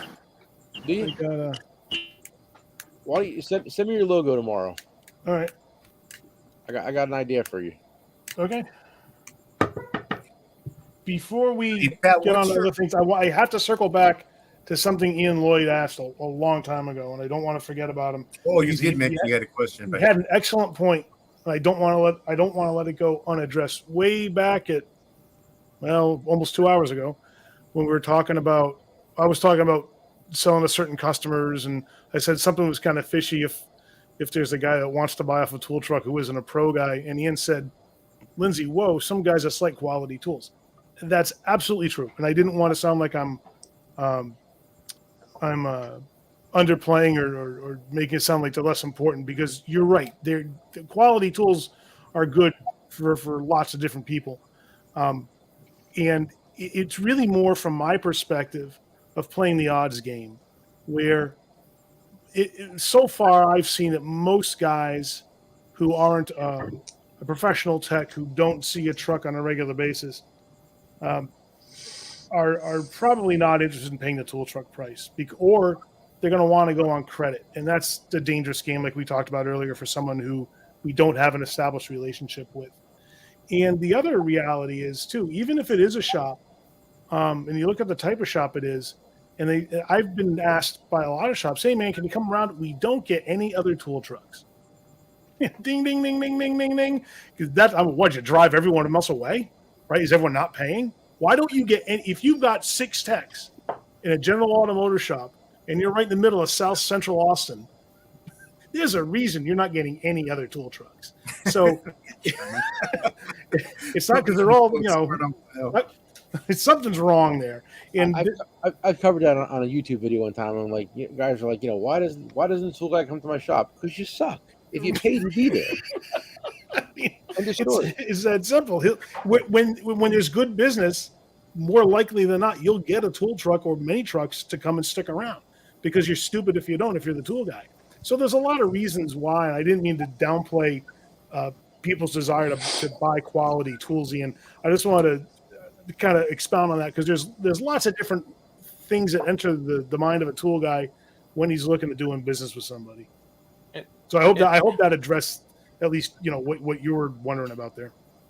And that's one of the questions I was going to ask a while back ago is what do the guys over here, the mechanics, the technicians, the shop owners, what do they do to attract you guys to come there to ensure? And I think we did touch around it. We did dance around it, which was, make sure you pay your bills, make sure you're doing that stuff. So I'm glad you brought that up, Lindsay, because that's the thing. There's a lot of stuff that's going through your mind as well that's going from the buyer's end, right? Can you trust where you are?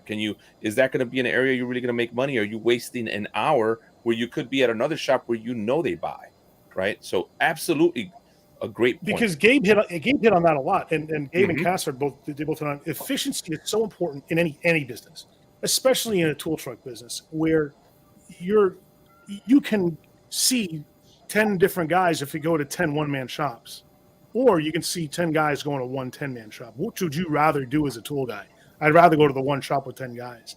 So you have to be choosy about where you go, because you could wind up, even if you're getting good business out of those 10 individual guys, it's still more a tax on your time to see them and do business than it would be to go just to one shop where you see 10 guys. Money, Ed. Well, I know I recently tracked down, we didn't have a Matco dealer, and we had just lost our Mac dealer, and they said they were going to replace them, but they hadn't. So I was out getting lunch, and I saw the Matco truck, and I wrote down his number, so I called him, and he told me he was going to try to get the guy that covers our shop, even though he was only 2 minutes away from our shop. I don't know how he didn't cover our shop, but he said that he would get him to come cover us, and he never came. We called him again and said, "Hey man, can you make that phone call again?" And then he just started showing up. He's been coming ever since. So I hunted. If you hunt them down, they come, they fill out your shop, But the scary part of that is, and I think we've Pat and I have talked about this before. I think Cass, I think you might have been in that conversation. Was now, I got a tool truck to take time out of his day and stop every week, every Friday morning at 8, he's at our shop. So if nobody has a balance and the other guys aren't buying something, now I'm looking up at his truck like, man, what do I need? What's the least expensive thing in here that I need? It's like a pity buy, dude. Like he's here because of me. And then I remember, Pat, you showed those welding gloves. We were talking about the pity buys, but yeah. That's hard because tomorrow he's going to be there again, and fortunately, well, it's fortunate and unfortunate. I don't owe him any money, but if one of the other guys don't buy something, I like almost feel obligated to. Yeah, personally, I don't mind getting a pity sale every now and then, but still, I mean, that's handwriting on the wall. If you're the only guy buying and you're trying to buy, it's hard to make that last. Simple economics dictate. Like I was asked to go by a shop. This guy, I don't know, he called me a couple of times. Hey man, can you come by the shop? There's like 6 techs here, and I'm like, well, okay, I guess. And I worked it in, right? And he asked me to go specifically. He said, because my day's off or on days when other tool trucks come, so I don't get a tool truck. I'm like, fine, so I'll go.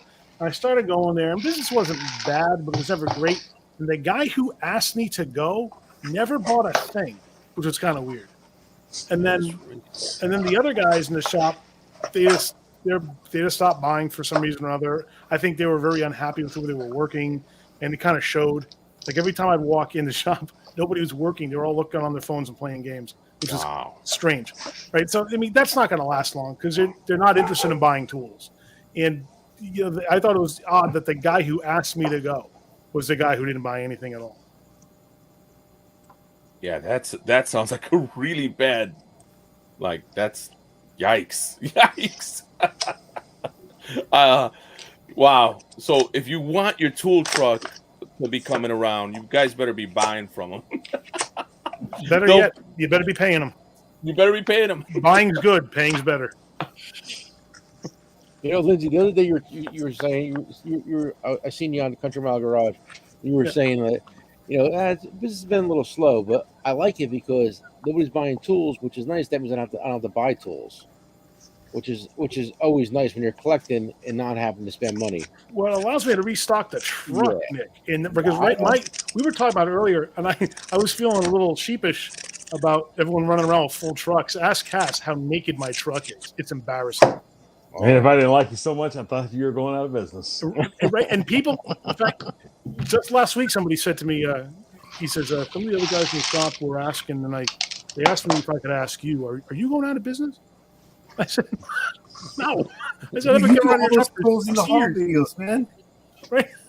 I've been coming around this guy's shop for 6 years. And he works at Capital Metro. It's a big shop. There's a lot of guys there. I said, no. I said, one of the reasons my truck is so bare all the time, I said, it's because actually things are going pretty well. And inventory sells, but also guys ask me to order them a lot of stuff. And I'm spending a lot of my budget, because I don't have infinite amounts of cash here. I'm spending a lot of my budget just for filling orders. And if that's the case, I can't restock the truck because I simply don't have the money to do it.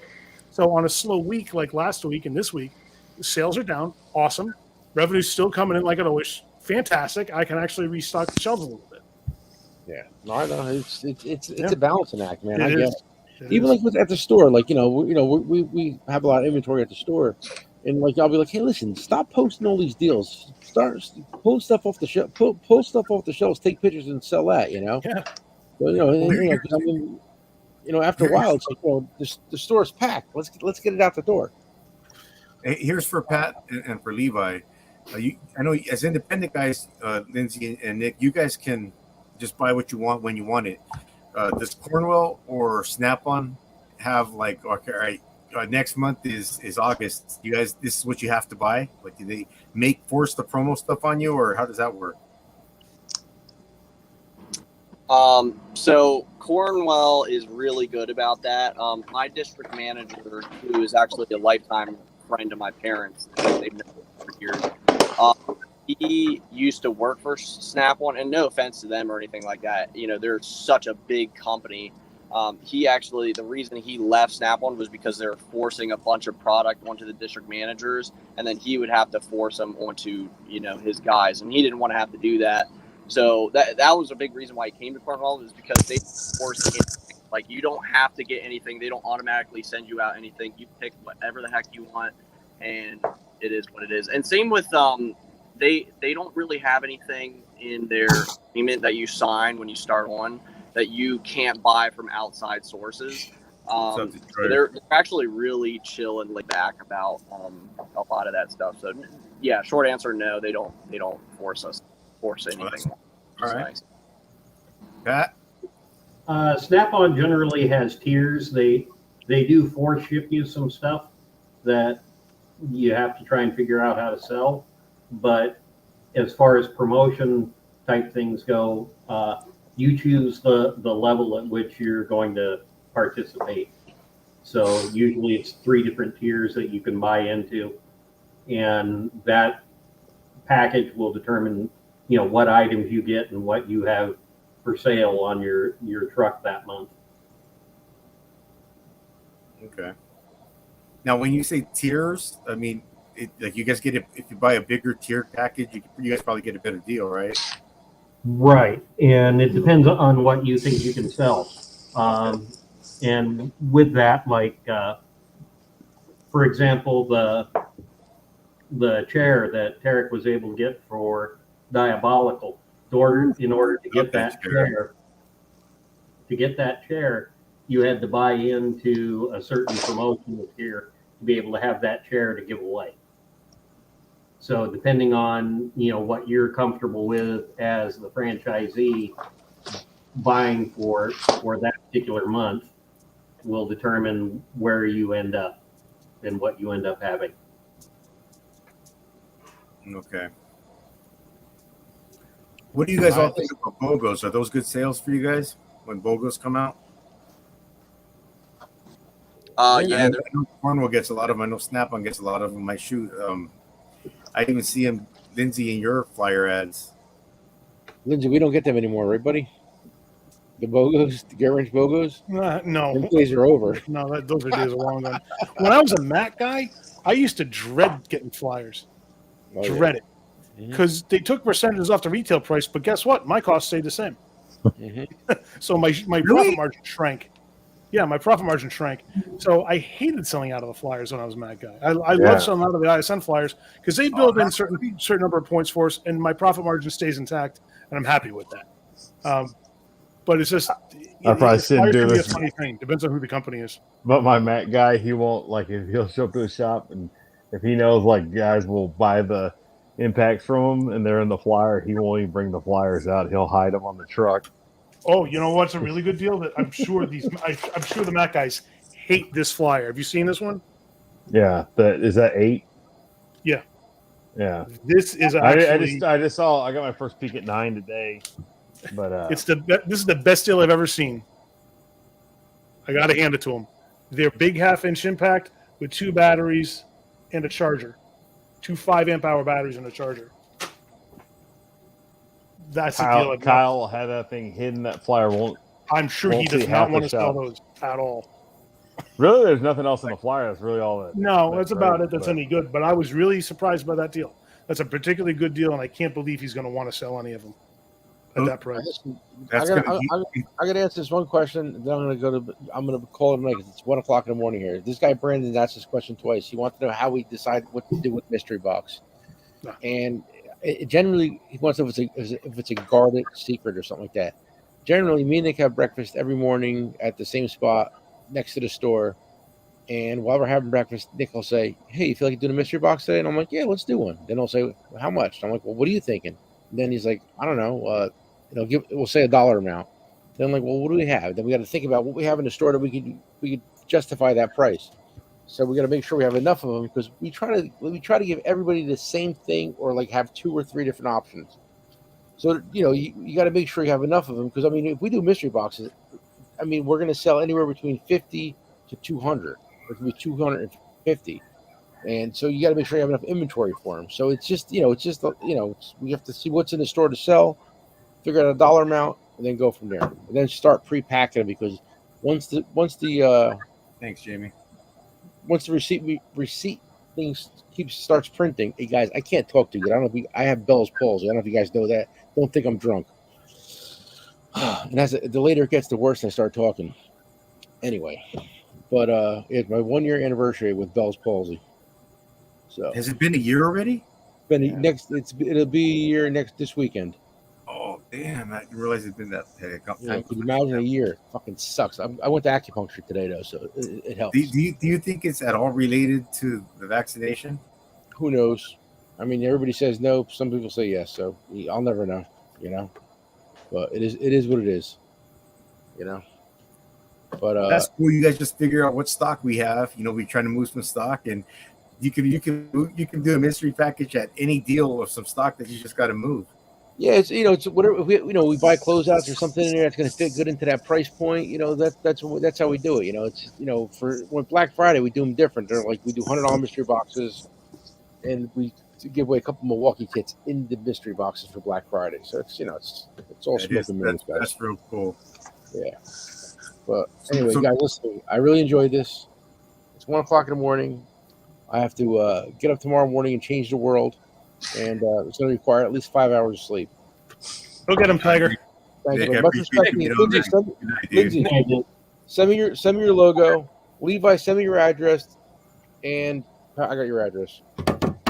Nick, one last thing. I'm sending you a guy to go to your store to visit you. There's a guy that works for my company. He's coming over and buy tools directly right in your store. He's gonna hit the table. Let's go. The furthest guy we had a guy from Australia come in. No, this guy's in Jersey. Send him by. I told him go by there. When I told him where your address was, he's like, "Oh my god!" He's just like 20 minutes away. I'm gonna go over there and buy tools. It's like, yes. We'll have him smack the table. There you go. All right, guys. Good night. Thanks, man. Appreciate it. We'll do this again someday. All right, bud. Yeah, Nick. Yeah, it's almost 3 hours, and I know Levi, it's like 8 for you too. Same time, you're East Coast as well, right? Yeah, I was just about to say this is probably about it for me. Sorry I couldn't be in for the whole stream, but I had some work to do. I had to get clear there. Oh no, dude, I appreciate the time that you spent, man. You know what I thought was really cool that you had the live going as you're doing. I was like, this is a tool truck live stream, and we're seeing tool truck action. You guys picking up tools and stuff like that. That was really cool. Yep. But yeah, man. appreciate you coming on, man. Yeah, for sure. Yeah, if you guys ever do another one, let me know. I'd love to join. Yeah. I was just gonna say, I mean, some of the guys have left, but I see them regularly. But yeah, I'd like to, I'm not gonna say every week, but maybe once every few months, just like we talked about the YouTube growth stream. Once every few months, we can all get together and just chop it up. Yeah, for sure. Yeah, I'd be in for sure. So all right, cool. All right, guys, appreciate it. Good night, Levi. Have a good night. Take care, bro. Man, well, I guess. And then there was 5. Yeah, I think most people were saying goodbye. So yeah, I think it's that time. This is the backstage group anyway. So let me go ahead and say goodnight to the crowd, everyone that hung out. Man, I can't believe I sometimes say, man, I'm closing the stream and there's 28 people watching. Well, there's 52 people watching right now. I've seen it as high as 71, which is probably 10 more than I've ever seen before that. I think maybe 60 or 61 was the highest I'd ever seen. So thank everybody for watching. I really appreciate everybody that hung out. Oh man, everyone that super chatted, thank you, Cass. You bought my beer tonight. That was awesome. It's in the fridge waiting for me. I sent my wife to get it. Brandon, Ian, East Coast Ken, Jamie. Who else is around still? Jeremy. I'm just looking at the chat. Anthony, Slick Rick, famous Slick Rick, that is. John 2, East Coast Ken, Destroyer 1320, Chef. I'm not going to keep going back, minutes, but that's already back about 15 minutes, and that's who's still in the chat. Thank you guys all for hanging out, and everyone whose name I didn't say. If you guys all want to say a quick goodbye, we'll go ahead and shut this down. Oop, wrong one. Well, thank you, Jude, for having us. I think it was a very successful stream tonight, and I look forward to when we get to do it again. Yep, thank you. Thanks for having me on, Jude. I really appreciate that. And the chat was great. I love the questions and the comments that were coming from everybody. So thanks all for having me on. Thanks for everyone in the conversation. It was a really good time. It was different. I really enjoyed it. Everybody, thank you very much for checking out Jude's crazy stream with all these tool truck guys. It's amazing. Remember to subscribe to Ed the Old Tech Guy, one of the best YouTube channels on earth. Only second to my buddy here, Power Stroke Jude. Make sure you're obviously here, so you better be subscribed. Subscribe to Lindsay at Coil Tools. Subscribe to, if you're not subscribed to JD Tool Co., I don't know if you're part of the tool community. You can even subscribe to Speed Wrench and find out what he's going to do on that next next job he does at his shop. Does he even have a shop?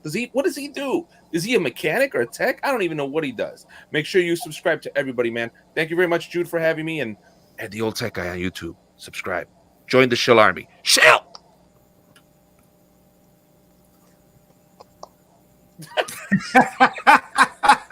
I love it. Oh, I love it. Love piece of crack and grease. All right, you guys. Thanks for everybody for hanging out. And Pat Paulson also does have a YouTube channel, so you guys check his out as well, please. I didn't know. Sorry. Yeah, he's got a YouTube channel, but he doesn't have a lot of content. But it's going to start growing. It's going to become super successful. All my good friends, thank you for hanging out.